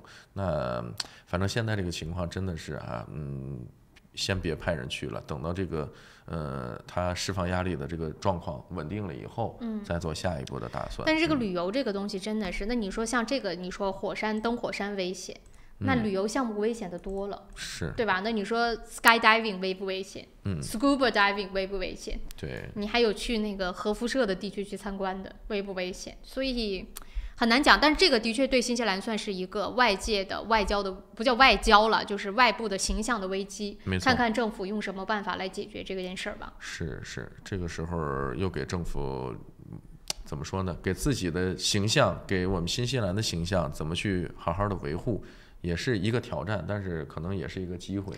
不过说真的，新西兰今年真的也算是天灾人祸不断哦。哎呀，今年事情太多了。这个南岛就说到这儿。就南岛的那个水患呢还没结束呢，虽然说现在呢逐渐的天气是好了变晴了，但那边的路什么被损坏的、桥断了的、路不通的、被困的民众的，还有很多的影响呢都没结束呢。所以大家如果最近有是去到南岛，尤其是去到南岛西海岸的，还是一定得注意的。那指不定里边会有什么样的事情啊再次的去发生，所以大家还是要注意安全。最近旅游各种的旅游都得且行且珍惜啊！出门在外安全第一。有一些我觉得像这种项目，你看他这一次这个我们说去火山的这些游客当中，有不是来自于各个国家呢，还有一个是游轮。然后游轮当中等于说是这个游轮有个项目，就是大家要不要去登岛，然后呢就有的人选择去登了，有的人就没有去，所以现在这个游轮也说他们就不会走了。这个可能没有具体说是不是游轮上其他的乘客已经就是各自回家了，但只是说游轮会停在 Tauranga 直到这件事情妥善解决，肯定还是有游轮上的人是在岛上或者是接受治疗的，所以这游轮就决定不离开。好的，我们希望这个如果说现在失踪的人能够尽快的被安全的找到，受伤的人呢能够妥善的得到救治，尽快的恢复。当然，这个过程应该也是比较漫长了。那还是那句话，我们持续的为大家关注这个火山现在喷发的一个最新的实时消息。对，而且我猜它一定会有什么样的动作，包括了比如说法律的修改。以后是不是这种火山这种危险的所谓的危险的地方还可以去等等，我估计肯定会有变化的。这是这届政府比较习惯性会做的一个动作，所以来看看吧。当然我估计得等救援团队结束了之后才知道。所以你知道我为什么会说这同时也是政府维护自身以及我们新西兰形象的一个机会？这个还是有深意的。来吧，我们接着为大家来梳理其他新鲜的。来这样子啊，我开个头，关于地税的事儿，因为时间的关系，这节说不完，下一节再跟大家来具体讲到底涨多少啊。现在先得到的消息就是今天市议会当中会投票，到底涨多少地税？现在市长的提议是说要提高3.5%的地税，这是最低了。要提高3.5%，但是呢，是由于现在我们也知道垃圾回收的会有管理的成本在提高，而且呢，现在新西兰出现一个现象，就是商业地税和我们居民地税之间的差距太大，所以它要进行一个平衡，因此很有可能我们的地税不是涨3.5%，而是要涨到4.5%。哎，反正都是要自己算一算，你家地税一年多少钱？乘4.5，看看你一年要多交多少钱。这一涨呢，躲是躲不了了。然后至于说这个具体的涨幅，咱们看看今天啊这个投票怎么结束之后。而且我一会儿来告诉大家为什么要涨，好不好？那好，我们先稍事休息一下，马上回来。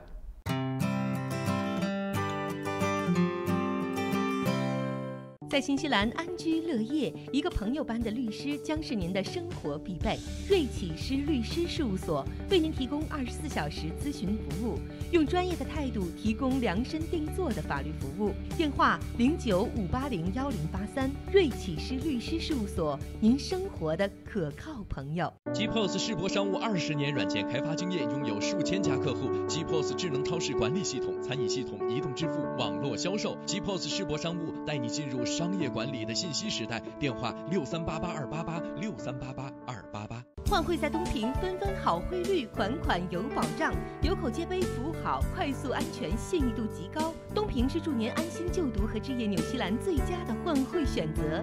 电话0800-366-474或6大分店。您想到汇率高低，我们想到未来趋势。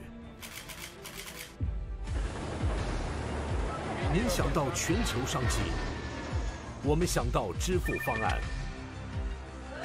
您想到业务高效运作，我们想到外汇对冲避险。KVB 昆仑国际向您所未想，决胜千里之外，企业外汇及财资管理专家 KVB 昆仑国际。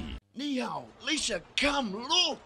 哇，这不是天空塔旁边新建的综合大楼吗？ Yes, the view is just beautiful. 真的，不但可以看到天空塔，还可以看到整个海岸大桥。You sell them, Lisa. 来吧，如果你想拿到最新的图片、价格表、宣传册，现在就给我电话022-1948-160，022-1948-160。Go, go, go! Call Lisa quick. 安吉拉杨为您推荐5号 Kingston Avenue Monroskill 1930年代的特性 bungalow， 3房加学习房和独立的客厅带壁炉、宽敞的门厅，地高景美，能看到天空塔。位于方便地段 Dominion Road 旁，走路去太平购物超市、银行、中餐馆、公交车站及其他便民设施。Dominion Road 小学就在您家背后。近 Monroskill 初中、高中，开放日周6日12点到12点半，请联系杨丽萍021-338-311。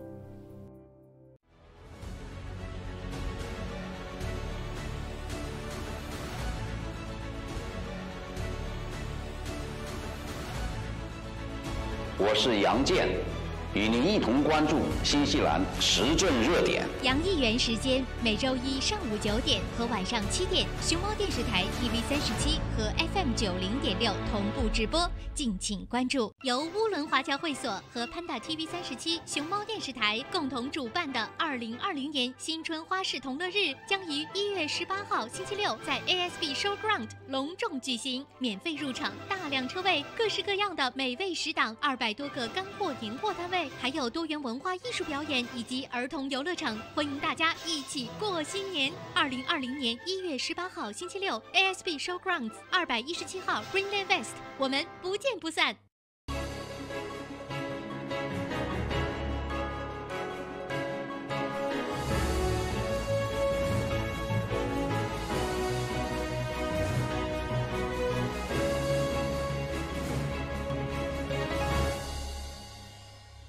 朝闻天下由春丝面条冠名播出，春丝面条丝丝真情，中国挂面知名品牌。早上的8点30分啊，我们还是快速的跟大家来关注一下奥克兰主要高速公路上目前的路况信息。真堵啊！真堵啊！今天按说是不应该这么堵的，对吧？我也是觉得。不知道什么原因。今天早上1号高速从南往市中心的方向，从 Eastmarket 开始，现在一路快堵到 Khyber Pass Road 了，全线红黑相间的拥堵的状况，基本上在上高速口的地方全部都是在黑色大塞车，过了口可能会恢复红色。交通拥堵和恢复红色，你是看我们现在对这个路况的期待值多低。然后过了 Khyber Pass Road 之后也是全线黄色，车多。那么接着再来看16号高速西区往市中心的方向，今天早上也是从 Lincoln Road 开始 Te Atatu Rosebank、Greenhouse Road、St. Luke's 全线红黑相间的交通拥堵，这是什么鬼？是有一点，这是干嘛呢？有一点夸张，也可能是因为是不是过节之前大家这几天对都比较忙，该出门的都出门，有可能就非得赶这几天嘛，所以就反正是非常我知道了，因为公交车罢工，大家没有办法坐公交车，只能开车所以就特别堵啊，有这方面的原因，那肯定是有呀。你想，他说影响到7万人呢。其实我觉得7万人一人一辆车，那还是只是奥克兰那得到什么程度？这一下多了7万辆车，那这路况肯定是更糟糕一些了。所以北岸也是非常堵，现在就是从 Albany Express Highway 还是一路堵到了过了 Constellation Drive， 全都是黑色大塞车，而且今天18号往北岸走的方向也是齐堵。都是很多地方都是黑的，过了 Green Head， 现在就在黑色大塞车，所以大家就做好准备吧。然后一路呢到现在从那个Constellation， 应该说是从 Werrell Valley 到 Eastman Road 也都是红色交通拥堵的，小路上 Eastman Road、Oniva Road 也都在黑色大塞车，大家就做好在路上可能要花一段时间的准备吧。还有就是要注意小心驾驶。没错，那看完了路况方面的消息呢，我们也一起来关注一下今天财经方面的一些资讯。那么财经方面，首先股市，新西兰 NZX50 指数报11229.59点，跌46.61点。上证综合指数报收2914.48点，涨2.46点。道琼斯工业指数报27943.86点，跌71.20点。那么汇率方面呢，纽币对人民币参考汇率是4.61，纽币对澳币0.96，纽币对港币5.13，纽币对美元0.66，美元对人民币7.04。汇率实时变动，还请以实际交易时价格为准。那么继续跟大家来分享新闻。说到股市方面提一句，就是关于昨天大家应该也看到 A2 的首席执行官，又辞职了。这是 NZX50 就是上市的这些企业当中唯一的一个女性的 CEO， 也辞职了。她说她的辞职其实很奇怪，就1年不到。而且他的工资其实是非常高的，220多万，好像我印象当中。对。然后呢，也包括他还持有一些什么股份的分红等等各个方面，所以他是非常大家不明白不明所以。A2 也没有发生什么变化或者怎么样，大家就说可能是内部会有一些调整，但是外界还不知道，或者是找着工资更高的工作了，不知道呢。所以现在就是他宣布辞职了之后呢，那么 A2 的股价也是出现了一个比较明显的下跌。是，我知道有很多，我身边有很多人是买了 A2 的股票的，因为他是曾经我眼看着啊，他从不到1块钱涨到了很多块钱，很多块钱，你就想象当中的涨幅是非常惊人的。所以我不知道有没有人受到影响，所以稍微提一句这件事啊。对，也提一下，投资有风险啊，入市需谨慎。什么东西还是量力而行啊，提前掂量准了再进行操作。好了，继续回到我们的这个新闻当中。对，嗨，这是刚提起点劲头，啪一下一提地税2个字啊。这个地税，我相信对于绝大多数这个有房一族的朋友来说，但是我为什么说绝大多数啊？那也有那些1年随随便便买个3、2套这种千万豪宅的，那可能地税这个也就不太当回事儿。但是他有几套的话，那就有事儿了。你想想，同时涨那也是很惊人的。现在就跟大家来说说啊，就说如果真的涨4.5%的话，相对于什么？就说到如果是现在奥克兰的住宅地税均价是1年2800，大家看看自己是被平均它还是，对吧？2800是平均值然后就说如果涨4.5%的话，等于说你1年要涨126块钱。纽币，这是光地税。另外一方面，大家不要忘了，每个家庭还要支付1年差不多平均下来啊972块钱的水费，所以你加在一起4000块钱进去了。是，这是最基本的一个，当然还不包括其他的，电不包括啊，电因为不给奥克兰 Council 嘛，给 Council 4000块钱一天没了，1年哦，4000就是给 Council 的哟。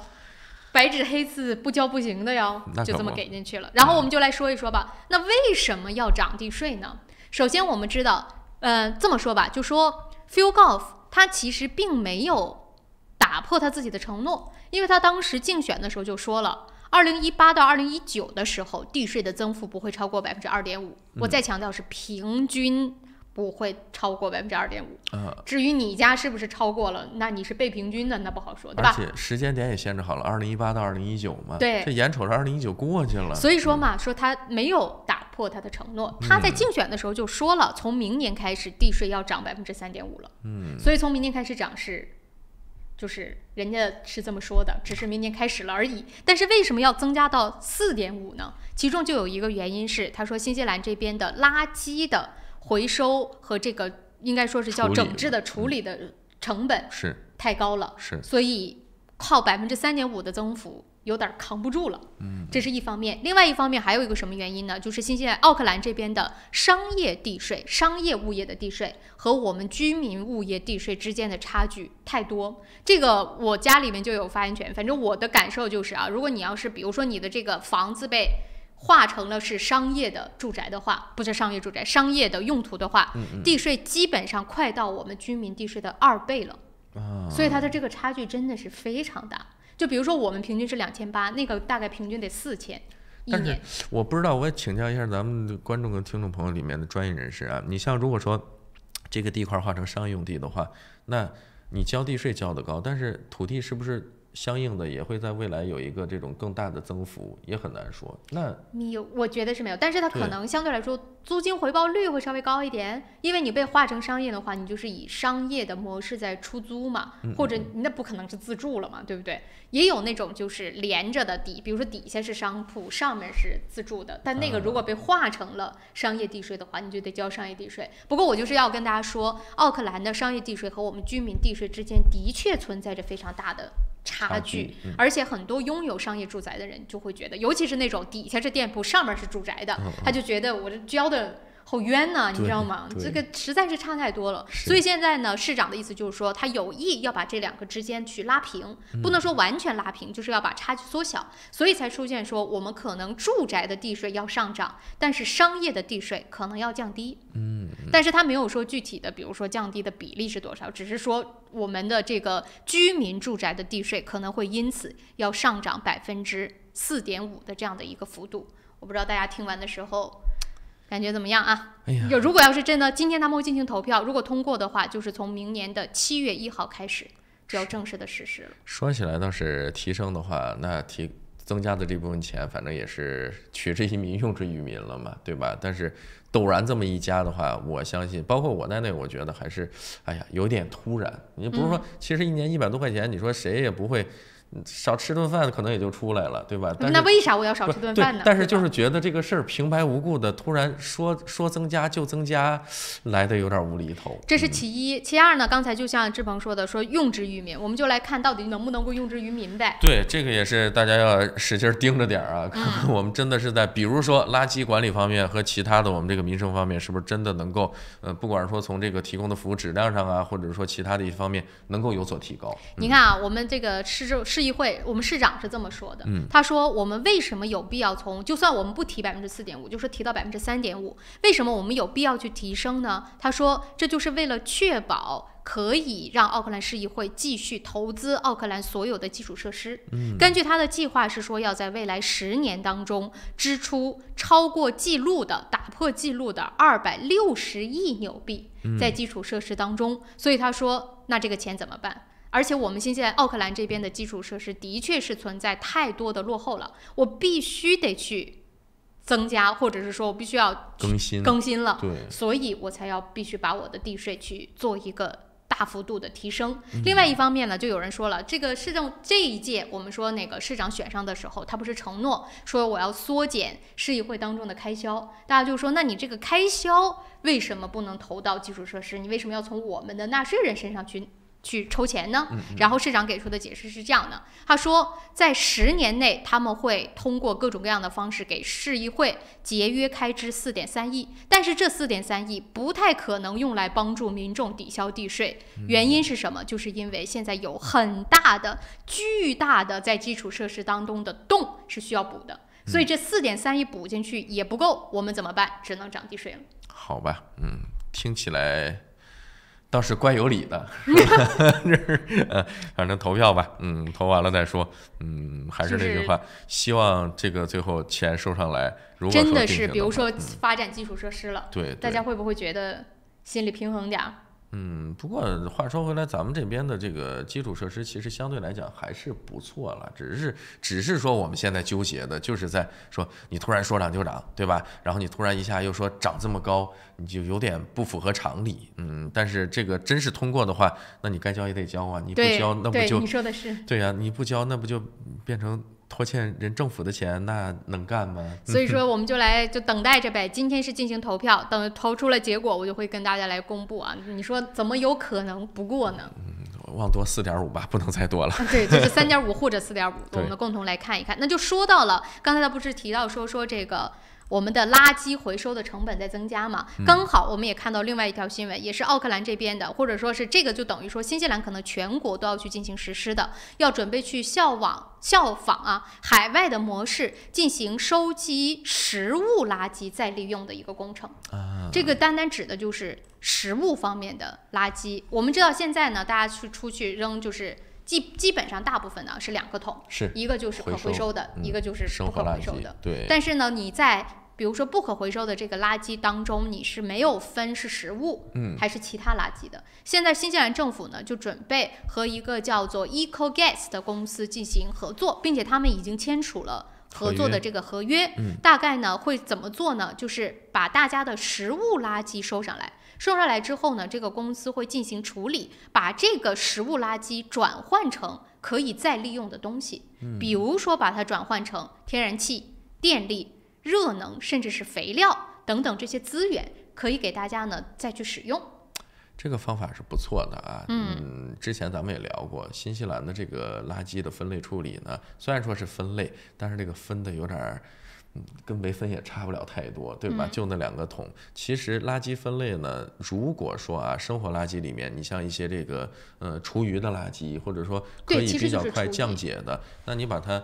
有的人家里面会有那个堆肥桶，对吧？他家里面再种点什么花花草草之类的，可能通过这个过程直接就消耗掉了。而且呢，它是一个可再生的这种循环，对大自然没有什么污染。你像一些这个纸板呀或者塑料啊，咱们处理不了，那有专门的这种比如说回收的工厂啊，或者再加工再处理的工厂去处理，这个倒是很好的。当然反过来说，你这个垃圾处理细化的分类，它是有一个过程的。是你像国内现在有些城市也是在推行这种垃圾分类啊，有的人都是搞得特别迷糊，什么叫干垃圾，什么叫湿垃圾啊？我今天熬了点粥，然后熬稠了，我不想喝，这个算是干的还是湿的？那什么桃核算是干垃圾还是湿垃圾？对，当然了，这个是有时候我们开玩笑在讲啊，其实真正的这个分类的细则出来之后，想把它分清楚，也就是需要花一点时间多去了解一下。而且我觉得他如果真的能够把它再利用，这个很重要。就是说，如果他能把它变成能源，那我觉得他投入的这个钱就是非常值得的。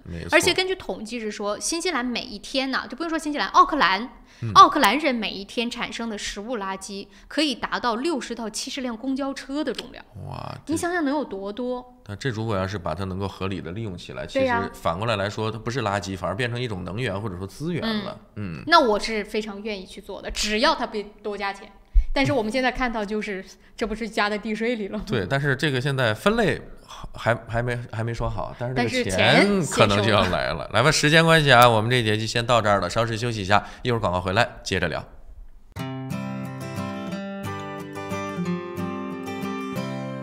你好 ，Lisa, come look。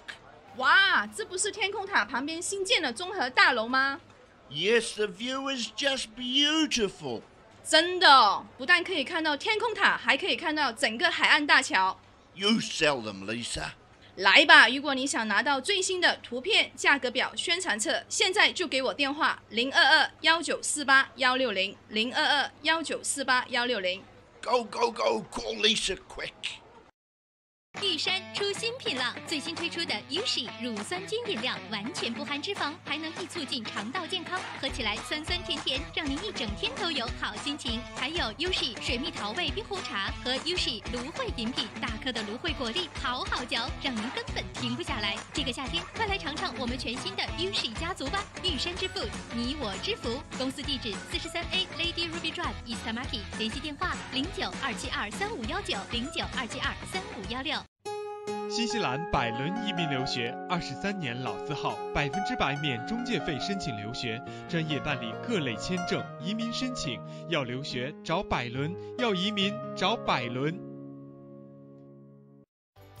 想要旧貌换新颜 ，Resin 当然是首选。立即选购 Resin 优质油漆、木材着色剂、壁纸和装饰配件，并享受 GST 等值打折优惠。Resin 夏季大促销，省钱时机别错过。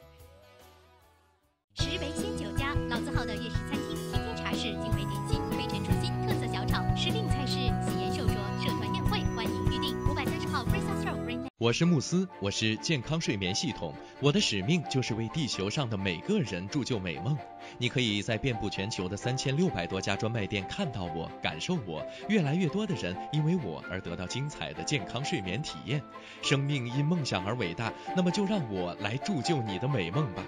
慕斯奥克兰店321世界睡眠日促销活动进行中，欢迎进店咨询详情，电话0941544368 0941544368。双子留学移民政府持牌，学生签证、工作签证、移民申请、父母团聚，各类疑难签证，双子一站式解决。联系电话09377881 3778801。平安旅程，新西兰华人的一站式旅游服务团队，提供特价机票、定制旅游、度假套餐、旅游包车，1周7天，每天12小时，竭诚为您服务。详情咨询，请立即拨打2823939 2823939。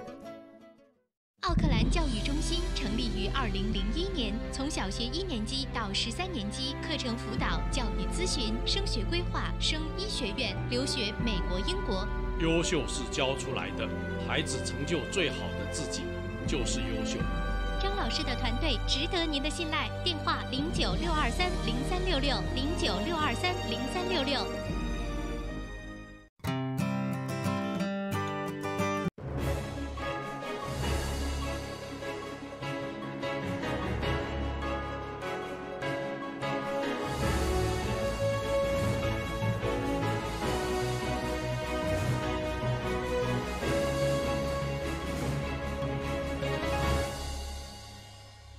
朝闻天下由春丝面条冠名播出，春丝面条丝丝真情，中国挂面知名品牌。欢迎回来，早上的8点49分，您现在正在收看和收听的是由潘达 TV 37以及 FM 90.6正在为您同步直播的《朝闻天下》，我是志鹏。大家早上好，我是小娇。8点49分，继续跟大家来分享新西兰方面的新闻啊，关于地税的事儿。我知道大家现在心里也是觉得，那能怎么办呢？这条新闻先跟大家说完了，也就这样了。打碎的牙往肚子里咽呗。对，那既然说到了这个地税呢，他说是要因为我们有太缺乏资金去进行基础设施了。我们接下来就跟大家来聊一聊关于新西兰这个所谓基础设施还有交通方面的一个发展。这是一个什么呢？这是一个来自于新西兰这边的，算是资深的从业者吧，他目前啊是担任了新西兰亚洲基金会的执行董事，所以他对新西兰还有亚洲很多的这种贸易方面呢，还有往来方面呢是非常有经验的。他最近呢，这个人叫 Simon Draper， 他写了一个文章，这个文章的内容主要就是在讲亚洲人所谓的这种长远规划的思路，为什么新西兰人没有？这个文章写的我觉得挺有意思的，我们可以来稍微跟大家来分享分享啊，一块来聊一聊。那么其实呢，亚洲国家，尤其是作为我们中国人来说的话，那对于亚洲更了解一些啊，确实是在有一些事情的规划上是比较合理的。对，你就拿咱比较熟悉的咱们中国来说吧，或者新加坡，对，或者新加坡，他们在规划一些事情的话，你说中国，我了解的最起码有一个这种叫什么5年的发展计划呀什么的，10年计划，对啊100年大计啊，一直持续了就是很长时间了，现在都已经10几5了，对吧？就是说5年这么弄下来的话，其实你会看到，哪怕就是一个5年计划中间变化不是特别大，但是持续下去总会有进步，而且它的这种规划性不是说。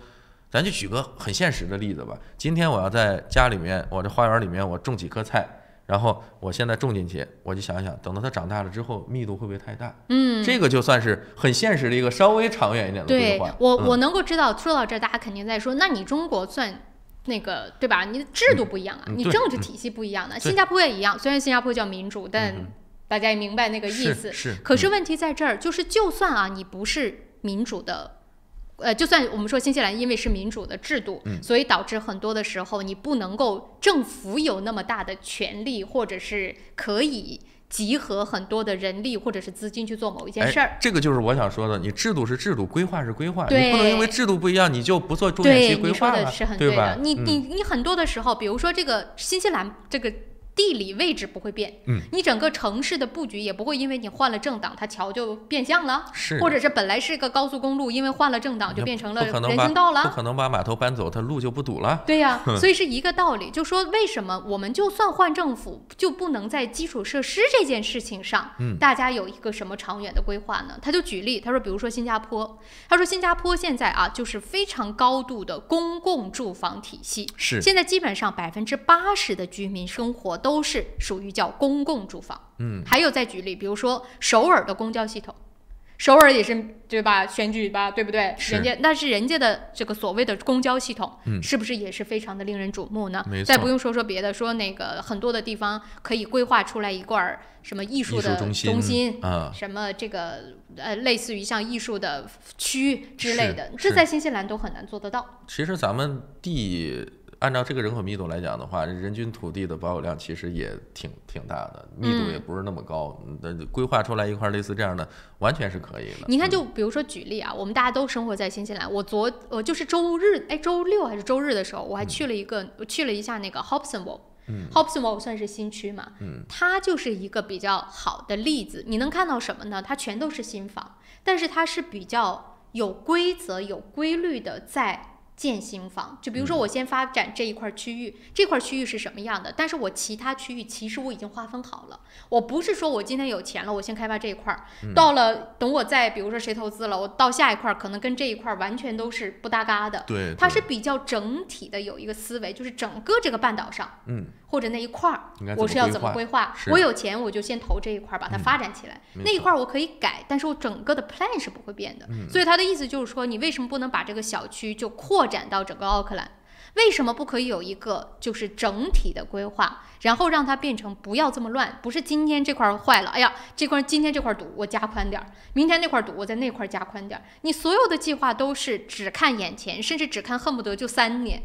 这样发展下去的话，那你说新西兰或尤其是奥克兰怎么办呢？关键是你规划了3年，3年这个事儿它不一定弄成啊。那最现实的也是最近的一个例子，就是关于咱们的这个港口。你看，我查了一下资料，好像从1980几年开始建设到现在，也就才几十年的时间，满打满算30多年。那到现在说搬就搬了啊！你不用说别的，环城铁路当时说建完了之后建成什么规模，这还没建完呢，就说哎呀，这容量不行，我得扩建。原来那个容量根本就容不下那么些人，这还没建完呢就已经，那你说你这规划都做哪里去了呢？因为现在呀，你看很大程度上包括一些高科技的运用，或者说咱就说大数据的收集，对吧？你对比如说这个城市未来20年、30年人口的变化，你这个城市的规模的扩张，其实是更好预估了，对吧？你拿这些数据，然后融入到你的这个计划当中，其实我觉得你做这个计划虽然说不容易啊，毕竟涉及到那么多人，这个繁琐的过程，但是也不至于那么难。而且从宏观的角度来说，这个前瞻性你是可以做到一部分。就算你不整体性，我们说这个可能有一些发展，有一些什么的，但是长期性总得有吧？你不能就说你说眼前的这几年的建造时间当中，你就发现你以前的那个计划根本就不够 capacity，就不够它的承载量，你这有点夸张。所以他的这个建议就说什么呢？就是我们应该抛去，当然我知道这个很难，因为这个民主社会当中，尤其是党派之间的理念又不同，他要发展公共交通，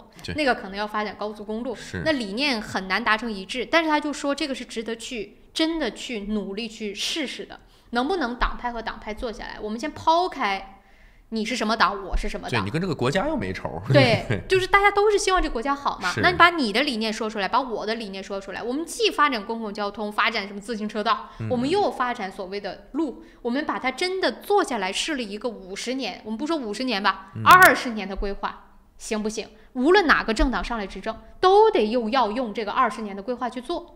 那这个是不是值得去try一try，去试一试呢？这个事儿我看行，但是不知道真正实行起来行不行，因为也是很难吧，这样那样的一些问题存在。但是真的是眼光放得长远一点，格局放得大一点，不能说光把奥克兰打造成一个国际化的这个大都市啊，反正是现代化，当然也比较高了，大不大的咱不好说，对吧？但是你把整个新西兰放在你这么一个规划当中，是吧？那么大的地方，你早些年的时候，你如果说能看到现在啊，奥克兰的这个港口是现在这个样子，早知今日何必当初呢？早就迁出去好不好呢？对，所以说啊，就是我不知道大家听完了觉得是不是很有道理。而且我跟大家说，前段时间我们不是采访了 Botany 选区的候选人 Christopher Luxon 嘛，他就是前纽航的 CEO。他后来呢，在我们节目之后，我们就聊天，他就说他现在就想成立一个类似于的这种机构，就想做一个跨党派的，专门是做交通和基础设施规划的，做好。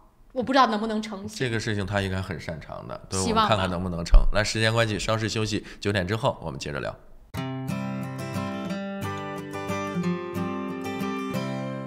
换汇在东平，分分好汇率，款款有保障，有口皆碑，服务好，快速安全，信誉度极高。东平是助您安心就读和置业纽西兰最佳的换汇选择。电话0800366474或6大分店。我是慕斯，我是健康睡眠系统，我的使命就是为地球上的每个人铸就美梦。你可以在遍布全球的3600多家专卖店看到我，感受我。越来越多的人因为我而得到精彩的健康睡眠体验。生命因梦想而伟大，那么就让我来铸就你的美梦吧。慕斯奥克兰店321世界睡眠日促销活动进行中，欢迎进店咨询详情。电话0941543368 0941543368。您想到汇率高低，我们想到未来趋势。您想到全球商机，我们想到支付方案；您想到业务高效运作，我们想到外汇对冲避险。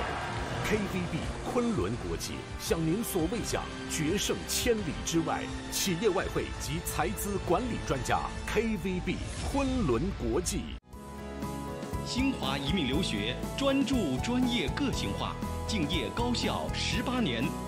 新华移民留学，电话3798181，移民留学就找新华。奥克兰教育中心成立于2001年，从小学1年级到13年级，课程辅导、教育咨询、升学规划、升医学院、留学美国、英国。优秀是教出来的，孩子成就最好的自己就是优秀。张老师的团队值得您的信赖，电话0962303366，0962303366。想要旧貌换新颜 ，Recine 当然是首选。立即选购 Recine 优质油漆、木材着色剂、壁纸和装饰配件，并享受 GST 等值打折优惠。Recine 夏季大促销，省钱时机，别错过。石围鲜酒家，老字号的粤式餐厅，天天茶室，精美点心，推陈出新，特色小炒，时令菜式，喜宴寿桌，社团宴会，欢迎预订。530号 Fraser Road Greenland。雪山天对岸，陶波湖畔边，风景秀丽的陶波市迎来第一家中华美食绍兴饭店。店内装饰精美，环境典雅，服务一流，全天提供中国特色菜肴、风味小吃，集中华烹饪之精华，汇南北风味之大成。陶波绍兴饭店欢迎您。地址8号 Northcroft Street 陶波，电话0737788886。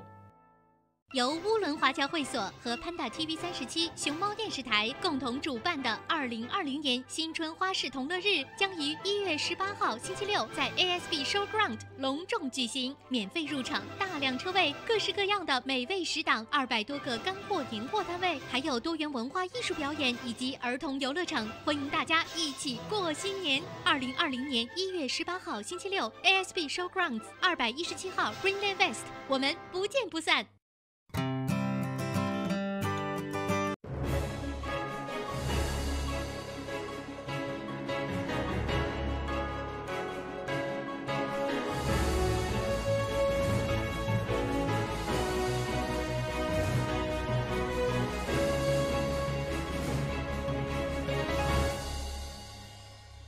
朝闻天下由春丝面条冠名播出，春丝面条丝丝真情，中国挂面知名品牌。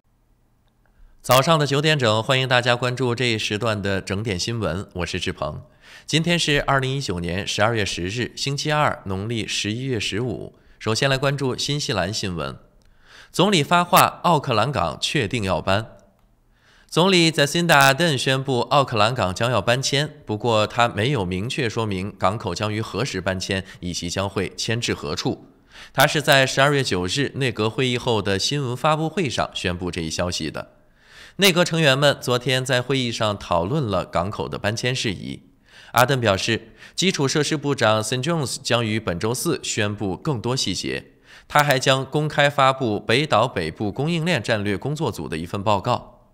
阿登表示，他在港口问题的立场是不变的，扩建港口会对环境产生重大影响，目前的选址也有很多不可行的原因。当被问及政府将于何时决定搬迁奥克兰港时，阿登没有做出回应。报告中提出，将奥克兰港搬到北地大区是最佳的解决方案。报告还得出结论，奥克兰目前的港口运营在经济和环境上不再可行。这次搬迁被称为新西兰有史以来最雄心勃勃的基础设施项目，预计耗资100亿纽币，包括修建一条价值16亿纽币的铁路线。怀特岛火山突然喷发，已致5人死亡。怀特岛火山9日突然喷发，警方表示，火山喷发已造成5名游客死亡，死亡人数很有可能还会增加。警方说，火山喷发时，岛上有50名左右的游客，而不是此前预估的100名。部分游客已被安全撤离，但仍有部分游客滞留在岛上，至今下落不明。总理Jacinda Ardern昨天晚间发表电视讲话说，火山突然喷发，不少游客受伤，其中部分伤者伤情严重。据澳媒报道，昨天下午火山喷发时，有24名澳大利亚人在岛上。怀特岛是位于新西兰北岛丰盛湾以北约50公里的一座活火山岛，是新西兰著名的旅游景点。人们可以乘船或坐直升机游览，如果安全条件许可，游人甚至可以进入主火山口。最近数月，新西兰地理科学研究院曾多次警告，怀特岛火山已出现可能要喷发的明显迹象。再来关注国际方面的消息，芬兰34岁交通部长将任新总理，为芬兰史上最年轻总理。当地时间8日，领导联合政府的芬兰社会民主党已选定由交通部长马林出任新总理。预计会在数日内就职的马林年仅34岁，届时将会成为芬兰史上最年轻的总理。报道称，芬兰执政联盟中的最大党社会民主党在现任总理林内宣布辞职后，于8日投票选出新总理。马林以微弱优势击败了社民党议会领袖林特曼。马林在党内领导阶层的投票中，以些微的差距赢过了同党对手林特曼。胜出之后，马林告诉记者，我们在重建信任方面还有很多工作要做。马林还说，我们有一个联合政府计划，可以把执政联盟凝聚在一起。路透社报道称，芬兰联合政府由5个执政党所组成，其中的第二党中间党近来不满总理林内处理邮政罢工的方式，并表达对他的不信任。林内因此在3日宣布请辞。据报道，林内领导的联合政府仅维持6个月的时间，他以响应中间党的下台要求而宣布辞职。联合政府各党也同意继续共同执政。以上就是这一时段整点新闻的全部内容，是由志鹏为您编辑和播报的。感谢您的收看和收听。以上整点新闻由春丝面条赞助播出。春丝面条丝丝真情，中国挂面知名品牌。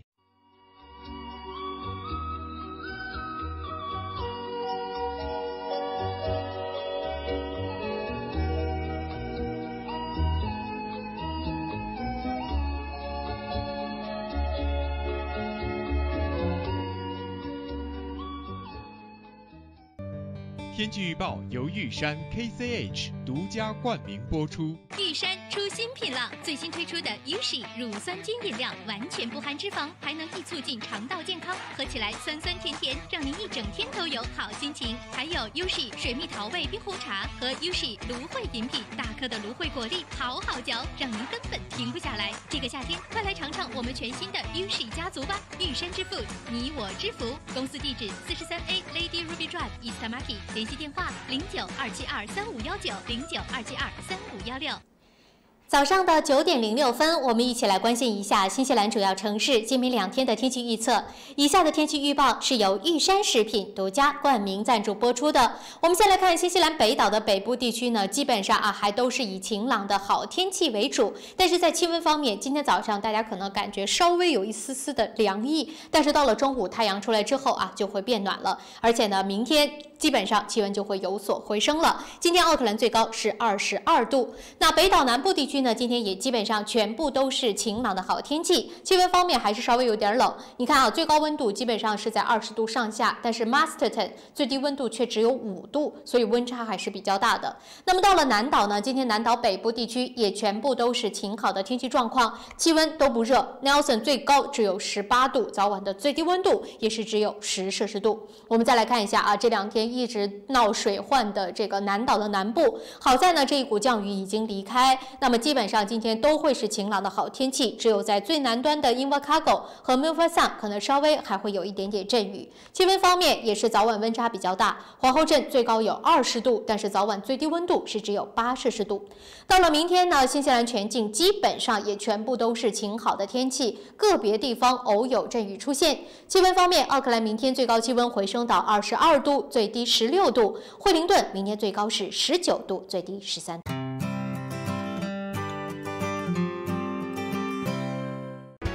双子留学移民政府持牌，学生签证、工作签证、移民申请、父母团聚，各类疑难签证，双子一站式解决。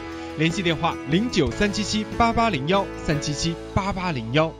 申请父母退休移民找百伦，申请投资移民找百伦，申请技术移民找百伦。百伦移民留学26年老字号，申请留学享免中介费找百伦。恭喜百伦移民留学成为奥克兰大学全球最佳代理。要留学找百伦，要移民找百伦。电话0936815588。在新西兰安居乐业，一个朋友般的律师将是您的生活必备。瑞启诗律师事务所为您提供24小时咨询服务，用专业的态度提供量身定做的法律服务。电话0958011083，瑞启诗律师事务所，您生活的可靠朋友。想要旧貌换新颜 ，Resin 当然是首选。立即选购 Resin 优质油漆、木材着色剂、壁纸和装饰配件，并享受 GST 等值打折优惠。Resin 夏季大促销，省钱时机别错过。换汇在东平，分分好汇率，款款有保障，有口皆碑，服务好，快速安全，信誉度极高。东平是助您安心就读和置业纽西兰最佳的换汇选择。电话0800366474或6大分店。GPOS 世博商务20年软件开发经验，拥有数千家客户。GPOS 智能超市管理系统、餐饮系统、移动支付、网络销售。GPOS 世博商务带你进入商业管理的信息时代。电话6388-288，6388-288。来自柬埔寨传统优质稻米产区的龙凤牌上等特级茉莉香米，2019年新米全面上市了。龙凤牌茉莉香米100%的茉莉香米，晶莹剔透，清香软滑，价格适中，深受广大消费者喜爱。龙凤牌上等特级茉莉香米，餐馆酒楼消费者的最佳选择。买大米请认准龙凤牌，新西兰总代理林氏兄弟出入口有限公司。如果您懂英文，生活就会更便利。Diner Speak 全日制 NZCEL 新西兰英语证书课程2月24日即将开课，请速报名。由初级班到中高级班，入学考试将为你选定相应级别，每周上课12到15小时，有教师指导，可以由浅入深学习听说读写，还有20到22小时的自修时间。学习结束可获 NZQA 毕业证书。16岁或以上的新西兰永久居民或公民，课程全部免费，还可申请学生津贴。咨询热线0800355344。周一聊天室带您尽览天下大事，新闻事件深度解析，全球消息尽在掌握。一起相约周一聊天室。每周一下午4点，熊猫电视台 TV37和 FM 90.6同步直播，敬请关注。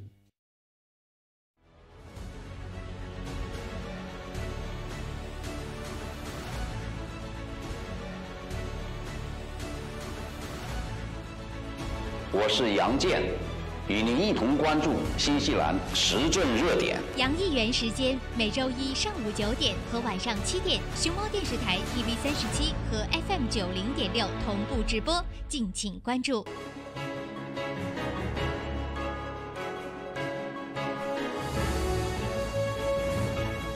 朝闻天下由春丝面条冠名播出，春丝面条丝丝真情，中国挂面知名品牌。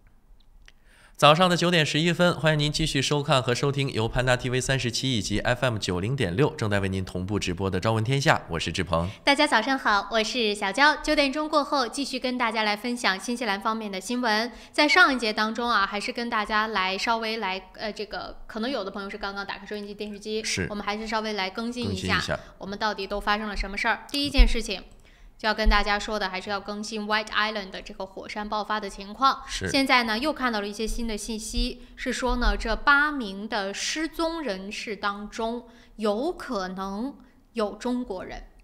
但只是有可能哈，现在还没有不确定。认。对，这个8人的身份都不知道，连5个死者的信息其实也都不知道呢，只知道有一个是确定了是当地的一名导游。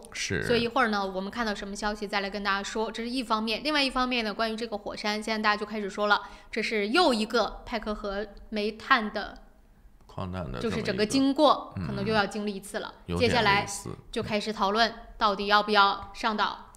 去寻找尸体。对，那当然，如果说这个跟派克河矿难相比的话，重新上这个岛上可能比下到矿井下面相对容易一些，因为一旦这个火山的这种活动的情况稳定了之后，就可以派人去上岛。那但是 when 什么时候？对，这个不好说，因为你如何来判定这个火山？因为这个是未知的呀，你怎么能判定说好未来的24小时它就是保持稳定？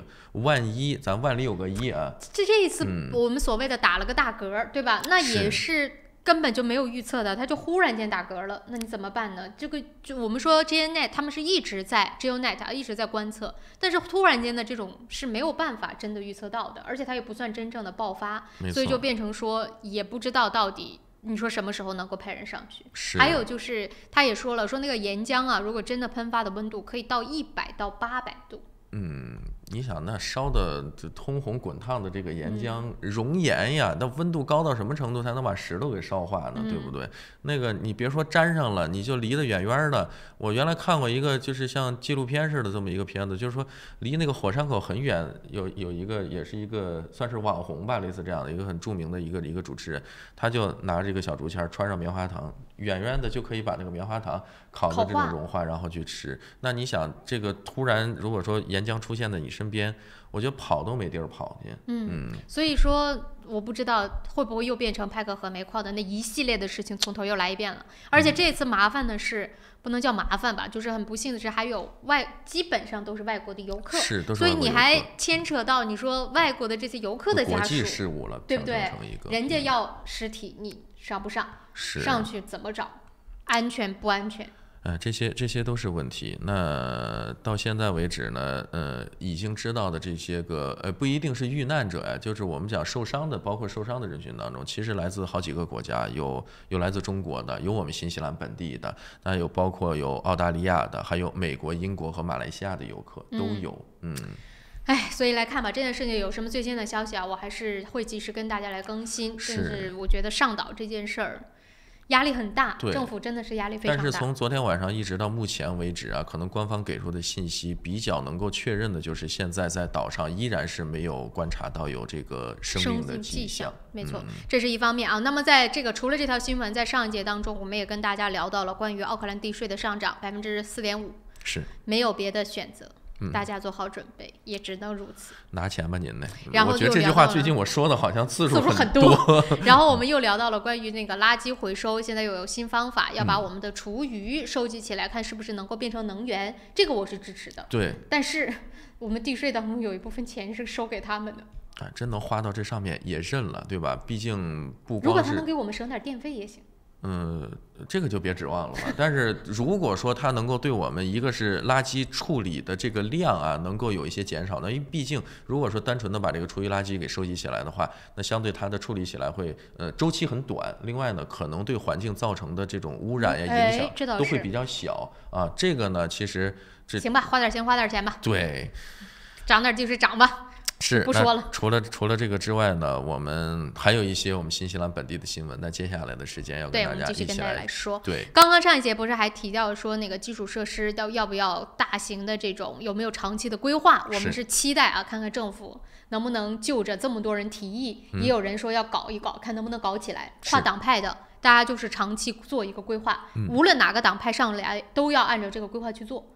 我是希望能成型啊，但这种几率有多大，大家心里也有数。好了，那既然说到这儿，接着我们就跟大家来说说关于生活方面的啊。第一件事儿，也是一份最新的研究报告，说在新西兰什么情况呢？现在就出现了一个，有很多人是处于那种越忙越穷的状态。越忙越穷，要说忙一点，可能就忙着挣钱呗，对吧？但是为什么会越忙越穷呢？这个是不是听起来挺有意思的？对呀，这个是一个最新的报告当中，他说呢，他是说在新西兰这边啊，根据这个人权委员会他们的这样的一个报告就显示说，在新西兰这边有超过5万户的家庭，不是5万人哦，是超过5万户的家庭都是处于这种一边工作一边陷入到了贫困的状态当中，而这其中呢，又以单亲家长，就是单亲家庭，是毛利裔、太平洋岛裔、少数族裔，还有受教育程度比较低、残疾人，以及甚至还提到了租客这个族群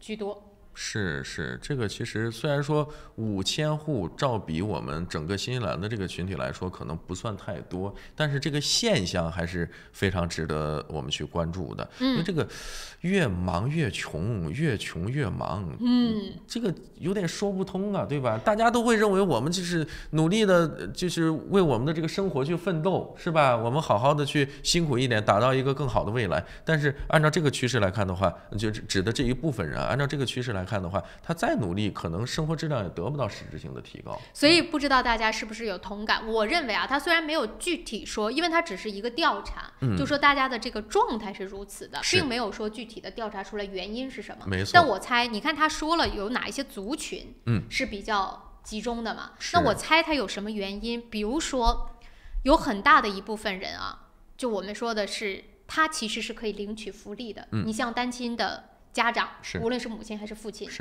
你其实如果不工作，你能拿到一个相对来说还挺高的福利。如果真的是单亲家庭，这个在新西兰大家如果了解的都知道。可是问题就是，一旦你去找工作了，你的这个福利就会没有。所以这就相当于是不是一种的越忙越穷呢？也有可能，对吧？如果你要不工作，你肯定是不忙，你可以好好照顾孩子，你能拿到一部分的收入。但如果你去工作了，这个福利没有了，这是不是叫越忙越穷？这是一方面。另外一方面就是所谓的低收入者，对，他们的越忙越穷是什么意思呢？就是肯定，如果你要是工作了，你又没有孩子，你是肯定没有福利的。比如说像我们这个族群，志鹏不算，因为你有孩子，就有我们这一代人有很多的，就是现在还没孩子的，其实是没有领到任何政府福利的，因为你有工作，你有收入。那这一部分人所谓的越忙越穷是什么意思呢？物价在涨。各个税都在涨在我们身上，地税涨我们要交，对，你说所有的什么燃油税涨我们也要交，你任何税我们都要交，但是成本的，比如说生活成本的上涨，确实我们还要付，可是工资却没有真的说涨到它的这些税啊或者是成本涨得那么高，所以我们这个族群也叫越忙越穷。那当然了，也有数据的统计啊，就是关于这些我们所谓的穷忙族，他们的家庭收入具体怎么来分配，其中一个大头65%都会用在房租上，那这一下一多半就出去了，对吧？你是不是也是这个族群呢？时间关系啊，因为9点20分了，我们得稍作休息，回来之后可以继续来听听大家是不是所谓的穷忙族。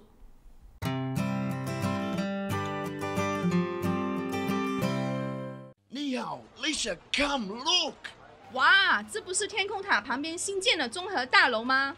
Yes, the view is just beautiful. 真的，不但可以看到天空塔，还可以看到整个海岸大桥。You sell them, Lisa. 来吧，如果你想拿到最新的图片、价格表、宣传册，现在就给我电话022-1948-160 022-1948-160。Go, go, go, call Lisa quick. 大成电器为顾客提供物超所值的家用电器，专业品质、亲切服务，让顾客买得放心，用得安心，生活更舒心。欢迎莅临我们奥克兰东区展厅09217388821738888。在 Snowberry， 我们正在新西兰创造真正有效的天然护肤品，并已通过黄金标准临床试验证明了这一点。Snowberry 让自然与科学完美融合。富家安橱柜专业打造厨房、卫浴、衣柜产品，设计精美、实用、大方。富家安橱柜用心守护您在家的每一个角落。电话092652969，2652969。石围鲜酒家，老字号的粤式餐厅，天天茶室，精美点心，推陈出新，特色小炒，时令菜式，喜宴寿桌，社团宴会，欢迎预订。530号 Fraser Road Greenland。想要旧貌换新颜 ，Resin 当然是首选。立即选购 Resin 优质油漆、木材着色剂、壁纸和装饰配件，并享受 GST 等值打折优惠。Resin 夏季大促销，省钱时机别错过。立冬换汇，诚信、安全、可靠、保密，加上专业的理财经验，欢迎来电5228698，5228698，门前有大量停车位，地址1号 Kenneth Street Newmarket。GPOS 世博商务20年软件开发经验，拥有数千家客户。GPOS 智能超市管理系统、餐饮系统、移动支付、网络销售。GPOS 世博商务带你进入商业管理的信息时代。电话6388288，6388288。奥克兰教育中心成立于2001年，从小学1年级到13年级，课程辅导、教育咨询、升学规划、升医学院、留学美国、英国。优秀是教出来的，孩子成就最好的自己就是优秀。张老师的团队值得您的信赖。电话096230366，096230366。孩子成就最好的自己。由乌伦华侨会所和潘达 TV37、熊猫电视台共同主办的2020年新春花市同乐日将于1月18号星期六在 ASB Showground 隆重举行，免费入场，大量车位，各式各样的美味食档，200多个干货年货摊位，还有多元文化艺术表演以及儿童游乐场，欢迎大家一起过新年。2020年1月18号星期六 ASB Showgrounds 217号 Greenland West， 我们不见不散。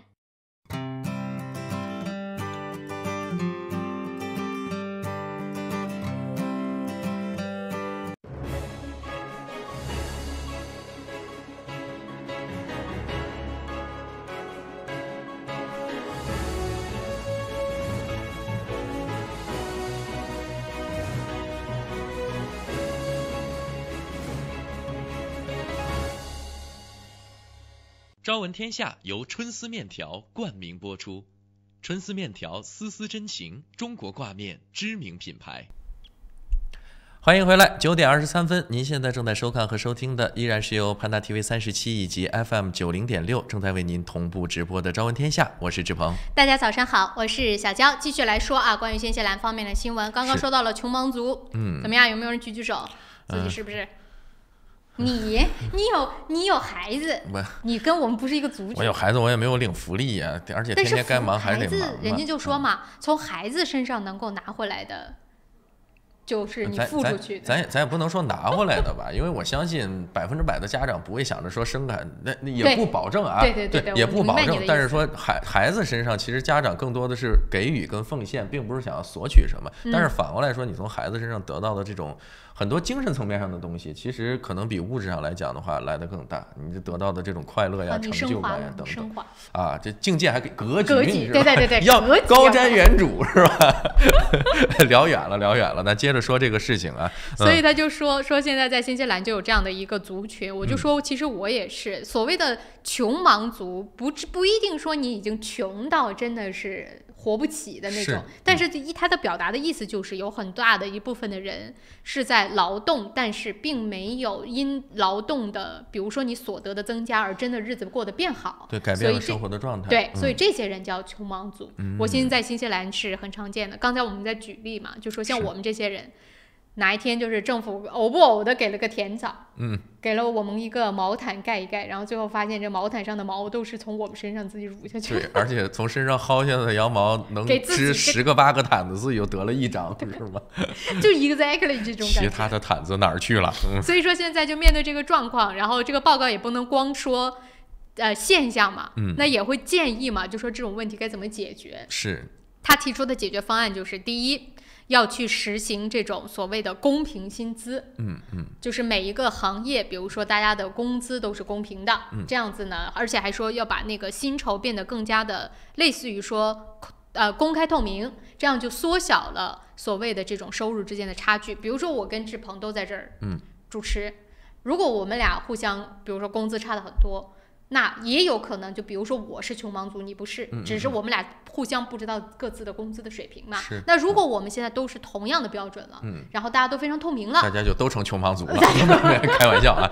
那也有可能是不是我们就都脱离穷忙族了，就是这个意思。但是这个我得反驳一点，就是说什么呢？刚才我们前面也提到啊，这个群体你看有一些其中就有受教育程度比较低的这样的一些人士。那如果说大家当然了，如果说差距太大的话，大家也不可能在同一个工作岗位上去工作。对。但是有时候不得不说，学历的这种高低，包括你即便是对工作经验、你的个人技能这些差距，也会造成你收入不太一致的这么一个原因。所以还没有办法说在这个问题上一棍子打死。但是你寻求一个公平、更加公平的这么一个就业的环境，从道理上来说，这个还是好的。就像我们说那个男女薪资平衡，每一次说到这儿我都在说，就说可能真的是对于女性来说，在这个社会当中有一些东西是不公平的。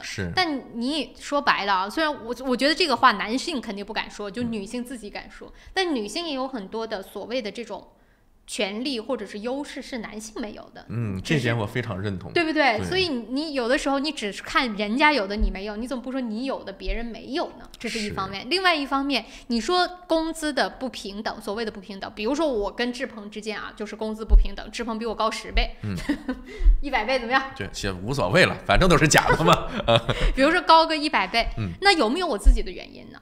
就算老板是一方面是主动的，那有没有你自己去争取呢？那你作为女性，你有没有这个能力跟你的老板去争取到你该应得的工资呢？这也是一种能力啊。你不能所有的都说是我要靠社会，我要靠政府下达某一个文件或者某一个精神让我们变成平等，那这个社会不就没有了竞争吗？你没有了竞争，这个社会怎么进步呢？其实新西兰最缺的是不是其实就是竞争？我不知道大家有没有那个感觉，你无论是什么行业，比如说你今天啊装修，你想找个装修队儿，你明天割草，你想找个割草的，都不是很在乎你，就那个状态是就是爱来不来，爱走不走，干不干无所谓。而且呢，你找工作也是，你去面试现在面试一个员工，他给你的状态就是我就要这个工资，而且我就要这样的工作的状态，你不要我，有的是人要我。实际上真是这么回事吗？就业市场也没有这么舒坦吧，我觉得。但看你，比如说某一些行业的有经验的人，真的就是这样。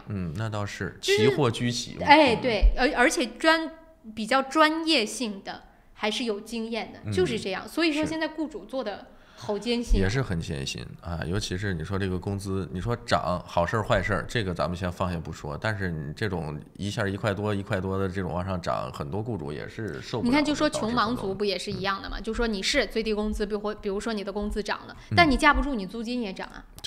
对不对？你花进去多少，你油也涨，衣食住行全涨，你公司涨那一点点够干什么？所以哪能不穷忙呢？所以我觉得这个那个现象啊，就这个报告出来之后，看着很有意思。但是就说到这个穷忙，既然家长穷，所谓的穷，不代表说真的是没钱的穷，就是意思是说跟你的努力投入的更多，可能没有得到应得的回报的那个穷。那么作为孩子的会不会更穷？所以昨天就这个报告就出来了嘛，说相当于但尼丁城市的新西兰的儿童的人口数量，现在连鞋都穿不起。但尼丁这个城市人口有多少？19万人。一会儿我们回来告诉大家，到底为什么会出现这种现象，而且怎么样来解决儿童贫困才是最好的方法呢？是的，一会儿回来之后我们接着聊。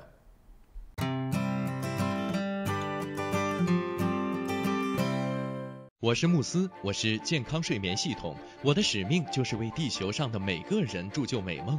你可以在遍布全球的3600多家专卖店看到我，感受我。越来越多的人因为我而得到精彩的健康睡眠体验。生命因梦想而伟大，那么就让我来铸就你的美梦吧。慕斯奥克兰店321世界睡眠日促销活动进行中，欢迎进店咨询详情，电话0941544368 0941544368。玉山出新品了，最新推出的 Ushi 乳酸菌饮料，完全不含脂肪，还能易促进肠道健康，喝起来酸酸甜甜，让您一整天都有好心情。还有 Ushi 水蜜桃味冰红茶和 Ushi 芦荟饮品，大颗的芦荟果粒好好嚼，让您根本停不下来。这个夏天，快来尝尝我们全新的 Ushi 家族吧！玉山之父，你我之福。公司地址43A Lady Ruby Drive East Market， 联系电话0927235519 0927235516。大成电器为顾客提供物超所值的家用电器，专业品质、亲切服务，让顾客买得放心，用得安心，生活更舒心。欢迎莅临我们奥克兰东区展厅092173888 2173888。您想到汇率高低，我们想到未来趋势；您想到全球商机，我们想到支付方案。您想到业务高效运作，我们想到外汇对冲避险。KVB 昆仑国际向您所未想，决胜千里之外。企业外汇及财资管理专家 KVB 昆仑国际。新华移民留学专注专业个性化，敬业高效18年。新华移民留学电话3798181，移民留学就找新华。周一聊天室带您尽览天下大事，新闻事件深度解析，全球消息尽在掌握。一起相约周一聊天室。每周一下午4点，熊猫电视台 TV37和 FM 90.6同步直播，敬请关注。是故乡吗？还是远方？在不曾抵达的风景里，百年一瞬，终与您重逢。由平安旅程携手潘达 TV37隆重推出的旅游类专题栏目《平安伴你去旅游》，带你上天入地、下海观山，了解旅游的方方面面。每周五下午5点到5点半，潘达 TV37 FM 90.6同步播出，敬请关注。石围鲜酒家，老字号的粤式餐厅，天天茶室，精美点心，飞尘出新，特色小炒，时令菜式，喜宴寿桌，社团宴会，欢迎预订。530号 Fraser Road Greenland。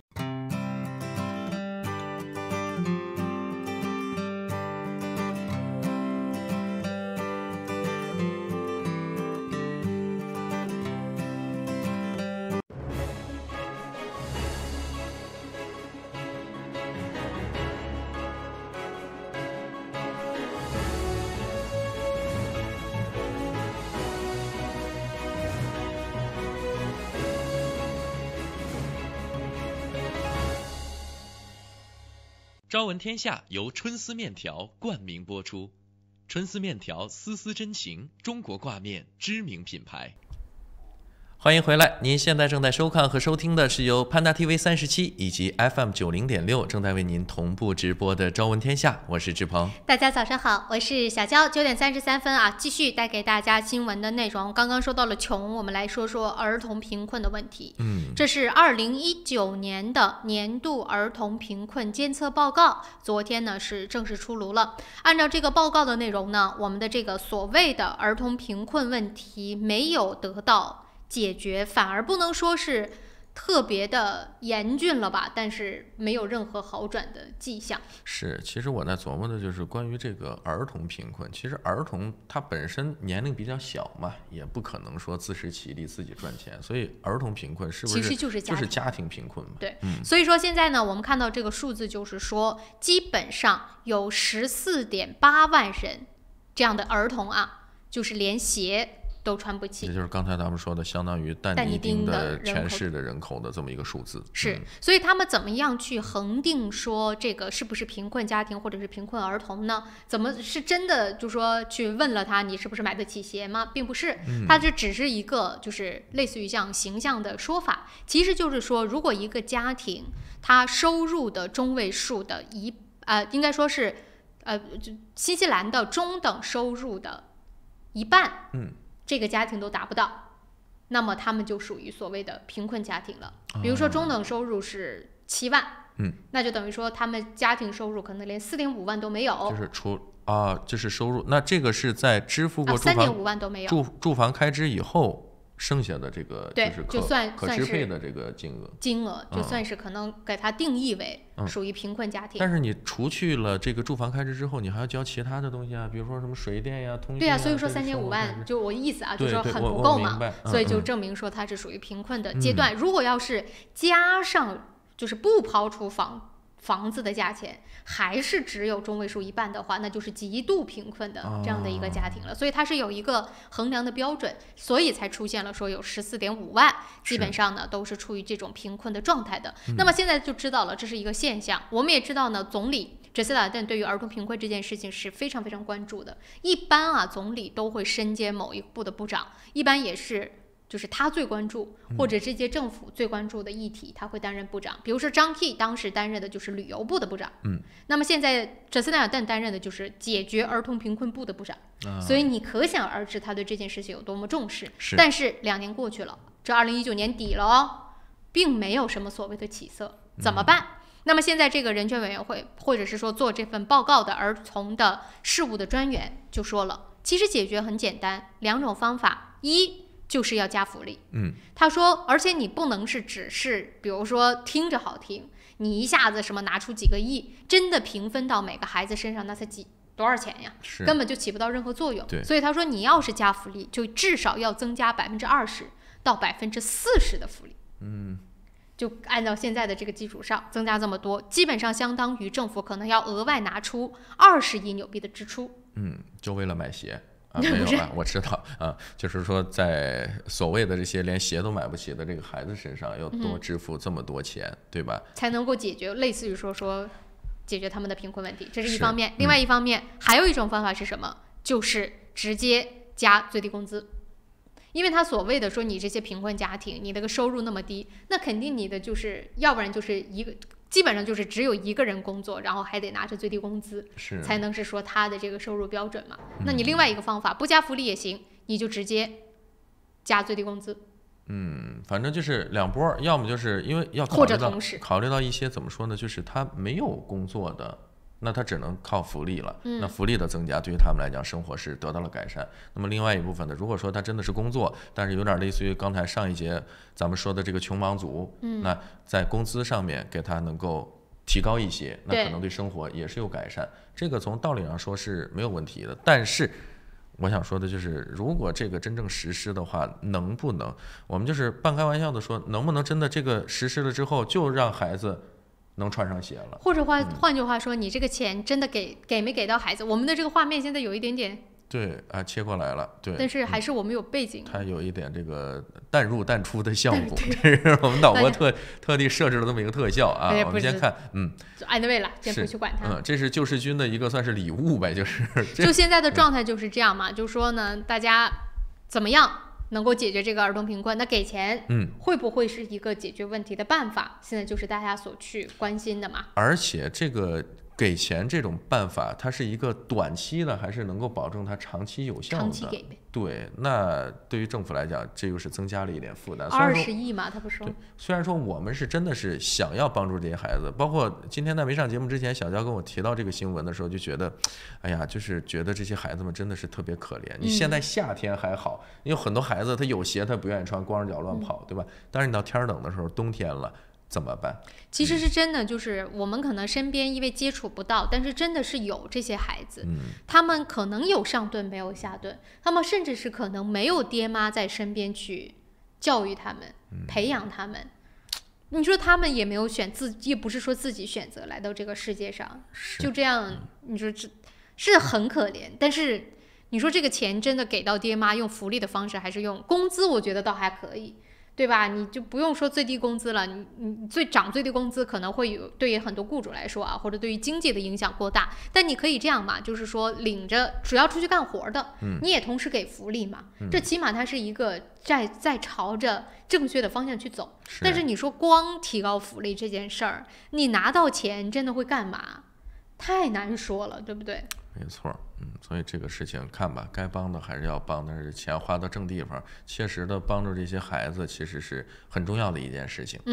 然后另外一方面，他不就提到说，一个是增长福利，增长最高工资，他还提到还有同时要去推广这种免费的午餐，还有给甚至是18到21岁的，算青少年吧，青年了吧，你就不叫青少年了吧？好吧，是青年吧。青年去提供这种免费的牙医，还有心理的护理服务，我觉得这种有必要，就是倒是 OK 的。就你无论说是不是拿这个钱怎么样啊，就说你直接用免费给孩子的方式，我觉得怎么都行。你是通过学校给，你是通过社会给，是通过医生给，都可以，只要别交到。我们也不是说，当然不是说所有的家长都是不负责的，但你说他贫穷，对呀，贫穷一定有他自己的道理。要么你就是比如说真的是身体方面的原因，要么你就是肯定有什么原因导致你贫穷，要不然你说这个社会上还不至于说，尤其在新西兰，不是说没有工作吧？你真的不至于说要到贫穷的阶段，是愿意出点力气，总能找着活干，最起码有个基本的收入还是可以的。你现在建筑行业也这么短缺，不存在说你真的想要找工作就彻底找不到，我不相信。就当一小工出点力气，也能有点收入嘛。所以这件事情就是，我觉得只要是给到孩子身上，无论他以什么样的方式给，都是合理的。但是如果把这个钱真的交给家长，可能部分的是放心的，但其他的，我觉得很大一部分是你不想交给他的，是不好说这个事儿，拿去乱花了，你说谁能知道，对不对？对呀，好了，这说到那个牙医嘛，刚才我看到我们导播也把那个牙医的打出来，就稍微把这个着急看牙去，这个就是的确，这个免费的牙医的服务现在是在奥塔哥大学举行。他们是怎么呢？他们不是说义诊啊，指的是这些牙科的医生，那个学生。现在线上有朋友，我们先接一下。早上好。早上好，志鹏啊，小娇。早上好。这个贫穷啊，小娇。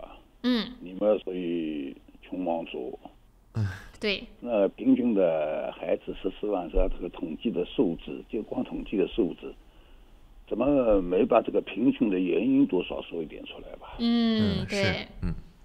这就不能解决什么问题嘛？他现在就是两党之争。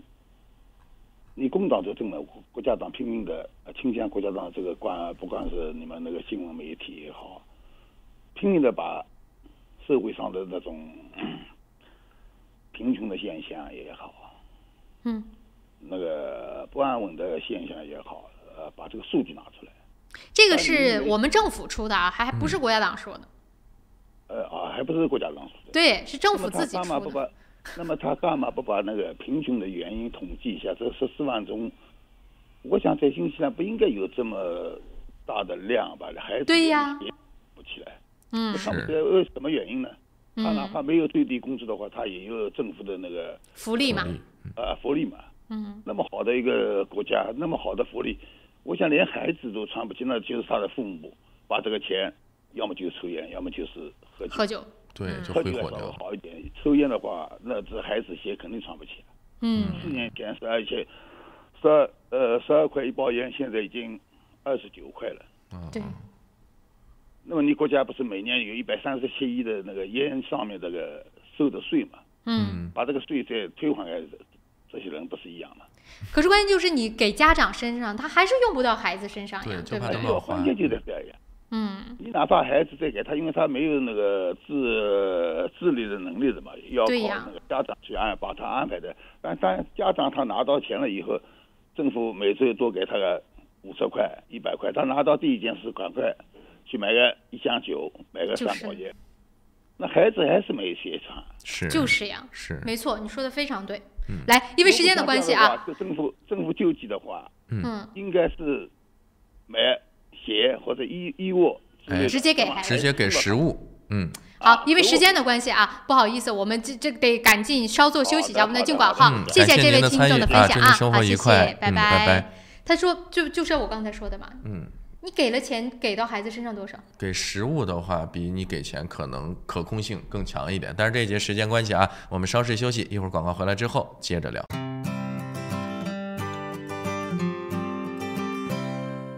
Able Music 专业钢琴及器乐学校，12年老字号，分校遍布 City 皇后街、Epsom、Botany、Henderson、北岸、Mount Albert，1对1授课、集体课，强大师资，各种乐器，比赛考级，免费乐理课，电话444-6888。在 Snowberry， 我们正在新西兰创造真正有效的天然护肤品，并已通过黄金标准临床试验证明了这一点。Snowberry 让自然与科学完美融合。奥克兰教育中心成立于2001年，从小学1年级到13年级，课程辅导、教育咨询、升学规划、升医学院、留学美国、英国。优秀是教出来的，孩子成就最好的自己就是优秀。张老师的团队值得您的信赖，电话0962303366，0962303366。你好 ，Lisa， come look。哇，这不是天空塔旁边新建的综合大楼吗 ？Yes, the view is just beautiful。真的，不但可以看到天空塔，还可以看到整个海岸大桥。You sell them, Lisa。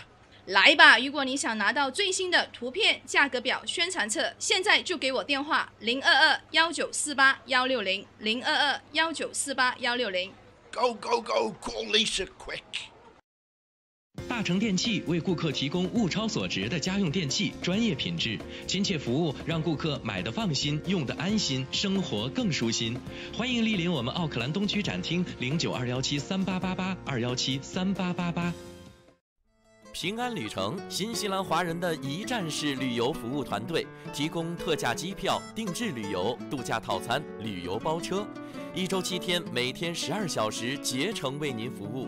详情咨询，请立即拨打2823939，2823939。GPOS 世博商务20年软件开发经验，拥有数千家客户。GPOS 智能超市管理系统、餐饮系统、移动支付、网络销售。GPOS 世博商务带你进入商业管理的信息时代。电话6388-288，6388-288。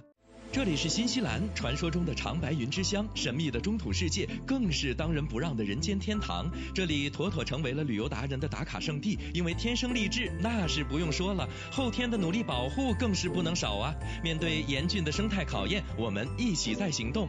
新西兰环保部联手潘大 TV37，共同打造自然生态探秘节目《绿野新踪之 Doc 自然说》，带您深入森林，探索海洋，寻访珍奇，遇见更精彩的新西兰。还等什么？准备好行囊，和我们一起出发喽！周三早上9点半，熊猫电视台 TV37和 FM 90.6以及网络频道同步播出，敬请关注。这里有新闻资讯和您最关注的时事热点，这里有家长里短和您身边的人生百态。新闻不止一面，生活所以精彩。朝闻天下，新视野，新。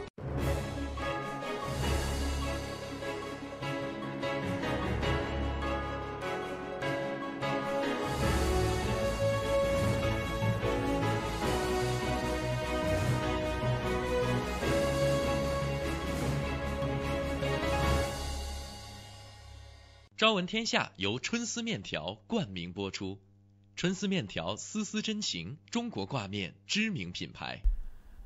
好的，欢迎回来。早上的9点48分，您现在正在收看和收听的依然是由潘达 TV37以及 FM 90.6正在为您同步直播的朝闻天下，我是志鹏。大家早上好，我是小娇。最后剩几分钟时间，我们把这个奥塔哥大学的这种义诊啊，我是觉得这是真的是一个好的方向，跟大家来稍微说一说是怎么回事呢？就是在过去的6个星期当中，奥塔哥大学的4年级的学生，牙科的学生啊，等于说马上就毕业了，他们开始呢每周日都会举行义诊，帮助呢那些低收入的人免费来看牙和治牙。是，事情就是这么个事儿，2句话就说完了。但是为什么说它好呢？一方面，从即将毕业进入工作岗位的这些医科的学生来说，这是一个很好的实习的机会。对。但是另外一方面呢，练手的机会。对。另外一方面呢，从患者，而且啊，你有的朋友可能说了，那这毕竟是学生，是不是资格证都没拿全呢，还没有正式上岗呢，对吧？但是毕竟人家是已经经过了3年多4年的专业训练了，手艺方面。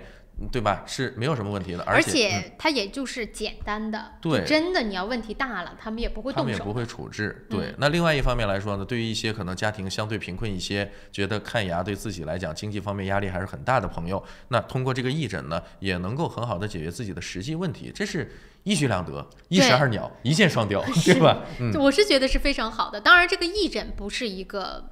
怎么说呢？就是可以持续下去的事儿。你毕竟，就算你学生不需要拿工资，它算是一个经验，但是你还是有很多的其他的成本。你包括了像场地，你包括了像这种器具、设备等等。就算你学校你要当，就是我们说这个专业的，你肯定是有设备，但它也是有成本的嘛，对不对？所以说呢，它无法真的长期。所以现在奥塔哥大学呢，准备就有一个计划，它是想在奥克兰的南区就要盖一个非常大型的那种牙医诊所，是由学校出资直接投了2820万，来盖一个建筑，就等于说是盖一个2层的建筑的这样的一个牙医诊所，里边大概摆32张床，而这里面干嘛呢？他们现在就在考虑是不是就要面向所谓的低收入者。用一个相对来说会比较低的诊费，收个成本价，对，服务于民众。但是呢，在这边所谓的医生们就是学校的学生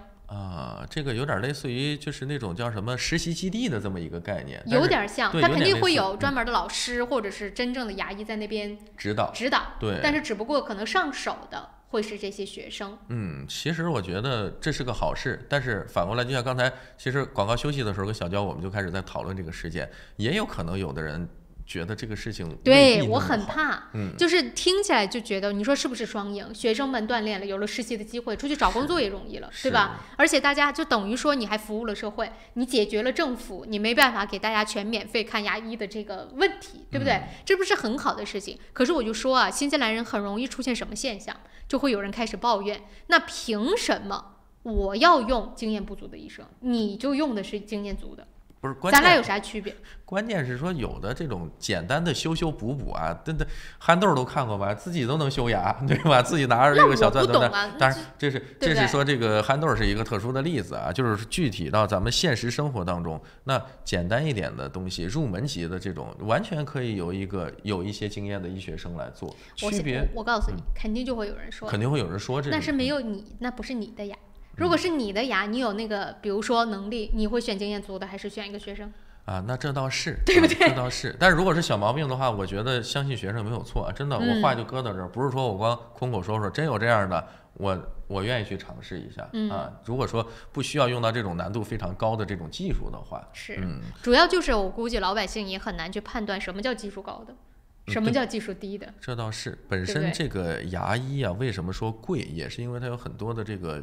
包括技术含量，包括很多的这个经验在里面。但是换句话说，有的很多朋友就吐槽说，新西兰我们这个医生的水平不行，尤其是很多我们中国的朋友说，但是你看那中国的医生一天手术咔做多少台，在这边半个月指不定轮着一个小手术啊。这个可能临床方面的经验固然重要，但是有这样的一个机构或者有这么一个场所，给他们提供更多的这种实习的机会。那还是那句话。格局放大一点，眼光放长远一点。你未来的话，是不是我们本地会有更多的这种医术又精湛，而且经验很丰富的这些临床的医生给我们服务？或者是说，你说你现在付不起那个诊费，你看不起呀，现在有人看得起了。你要是真的还有不同的这个想法的话，那我也是觉得不过这件事情在新西兰是非常有可能会出现。不用说别的，就公屋就是一个很好的例子呀。是，人家就说大家都觉得说，那你公屋你在地价比较贵的地方盖，你就备不住只能盖2套。你选一个地价比较便宜的，你能盖10套，你是不是解决了10个人的问题？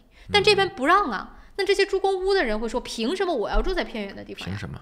就是凭什么呀？那我也想在市中心呀，我也想在上学很便利的有交通的地方。你凭什么一竿子给我支到海外去？不是海外啊，就是郊外去呢，对不对？所以同样的，这个医生我就很怕，这个想法是好的，大家听起来都觉得好精彩。但是会不会就出现会有人就说，那凭什么我要找经验不丰富的医生给我看？你这个担忧是完全有理由的，我觉得，对吧？但是总体来说，事情还是个好事情啊。希望吧，希望他能够坚持下去。那大不了就是，那我们这儿就是自愿预约呗。你能接受我们这是实习生在看诊的，那你就来就好了。我也没强迫着说你又交不起钱，因为你是低收入的，所以你就一定在我这儿，也没有啊。对呀，倒也没有这个说法。那你。对呀，那烂了也不是个事儿。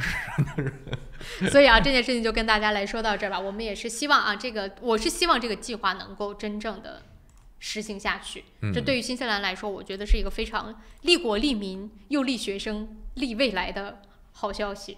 是，希望他坚持下去。不过因为时间的关系啊，很快也是接近了我们节目的尾声。今天陆陆续续的跟大家讲到了非常非常多的新闻的内容，关于这个 White Island 的火山啊，现在线上还有朋友接不了了，对，我们就剩1分钟了。等明天吧，我们有时间再继续可以跟大家来接着。您先把您的话题拿个小本本记一下，想说什么记几个 bullet point，对，记几个要点哈。明天咱们接着聊。是，那么就说到这个，我想再稍微大家更新一下这个 White Island 现在目前的一个状况，就是再次提醒大家，目前的这个火山还是处于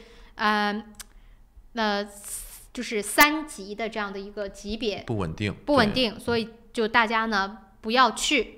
然后呢，另外一方面就是，虽然有8个是没有找到的，另外在医院当中其实也有非常非常多的，这种严重的状况。现在新闻当中，我刚刚看到最新的消息是说，有13个人是已经接出来了，在医院接受治疗，但是现在情况非常危急，其中有人全身的90%都已经烧伤了。那这个非常严重了，而且这种烧伤，你想，既然是直接烧伤，又是岩浆那么滚烫，肯定这个烧伤的程度也是达到比较高的这种烧伤级别。对，所以警方就说这个死亡的人数可能还会上升，是吗？不是很可能。就一方面是伤者会不会救过来，另外一方面就是失踪的人口，现在又没有生命的迹象，所以我们就共同祈祷吧，希望这些人都能够熬过去。但是你想想90%的烧伤，就算保住了生命。以后的生活也真的是一个问题了，这个是面临不光是说治疗，包括以后身体的这种恢复，心理上的恢复，这都是一个很难的问题。今天又是漫长的一天啊，有什么最新消息再来跟大家更新吧。不过时间关系，已经到9点57分了，非常感谢大家今天3个小时的陪伴，我们明天早上同一时间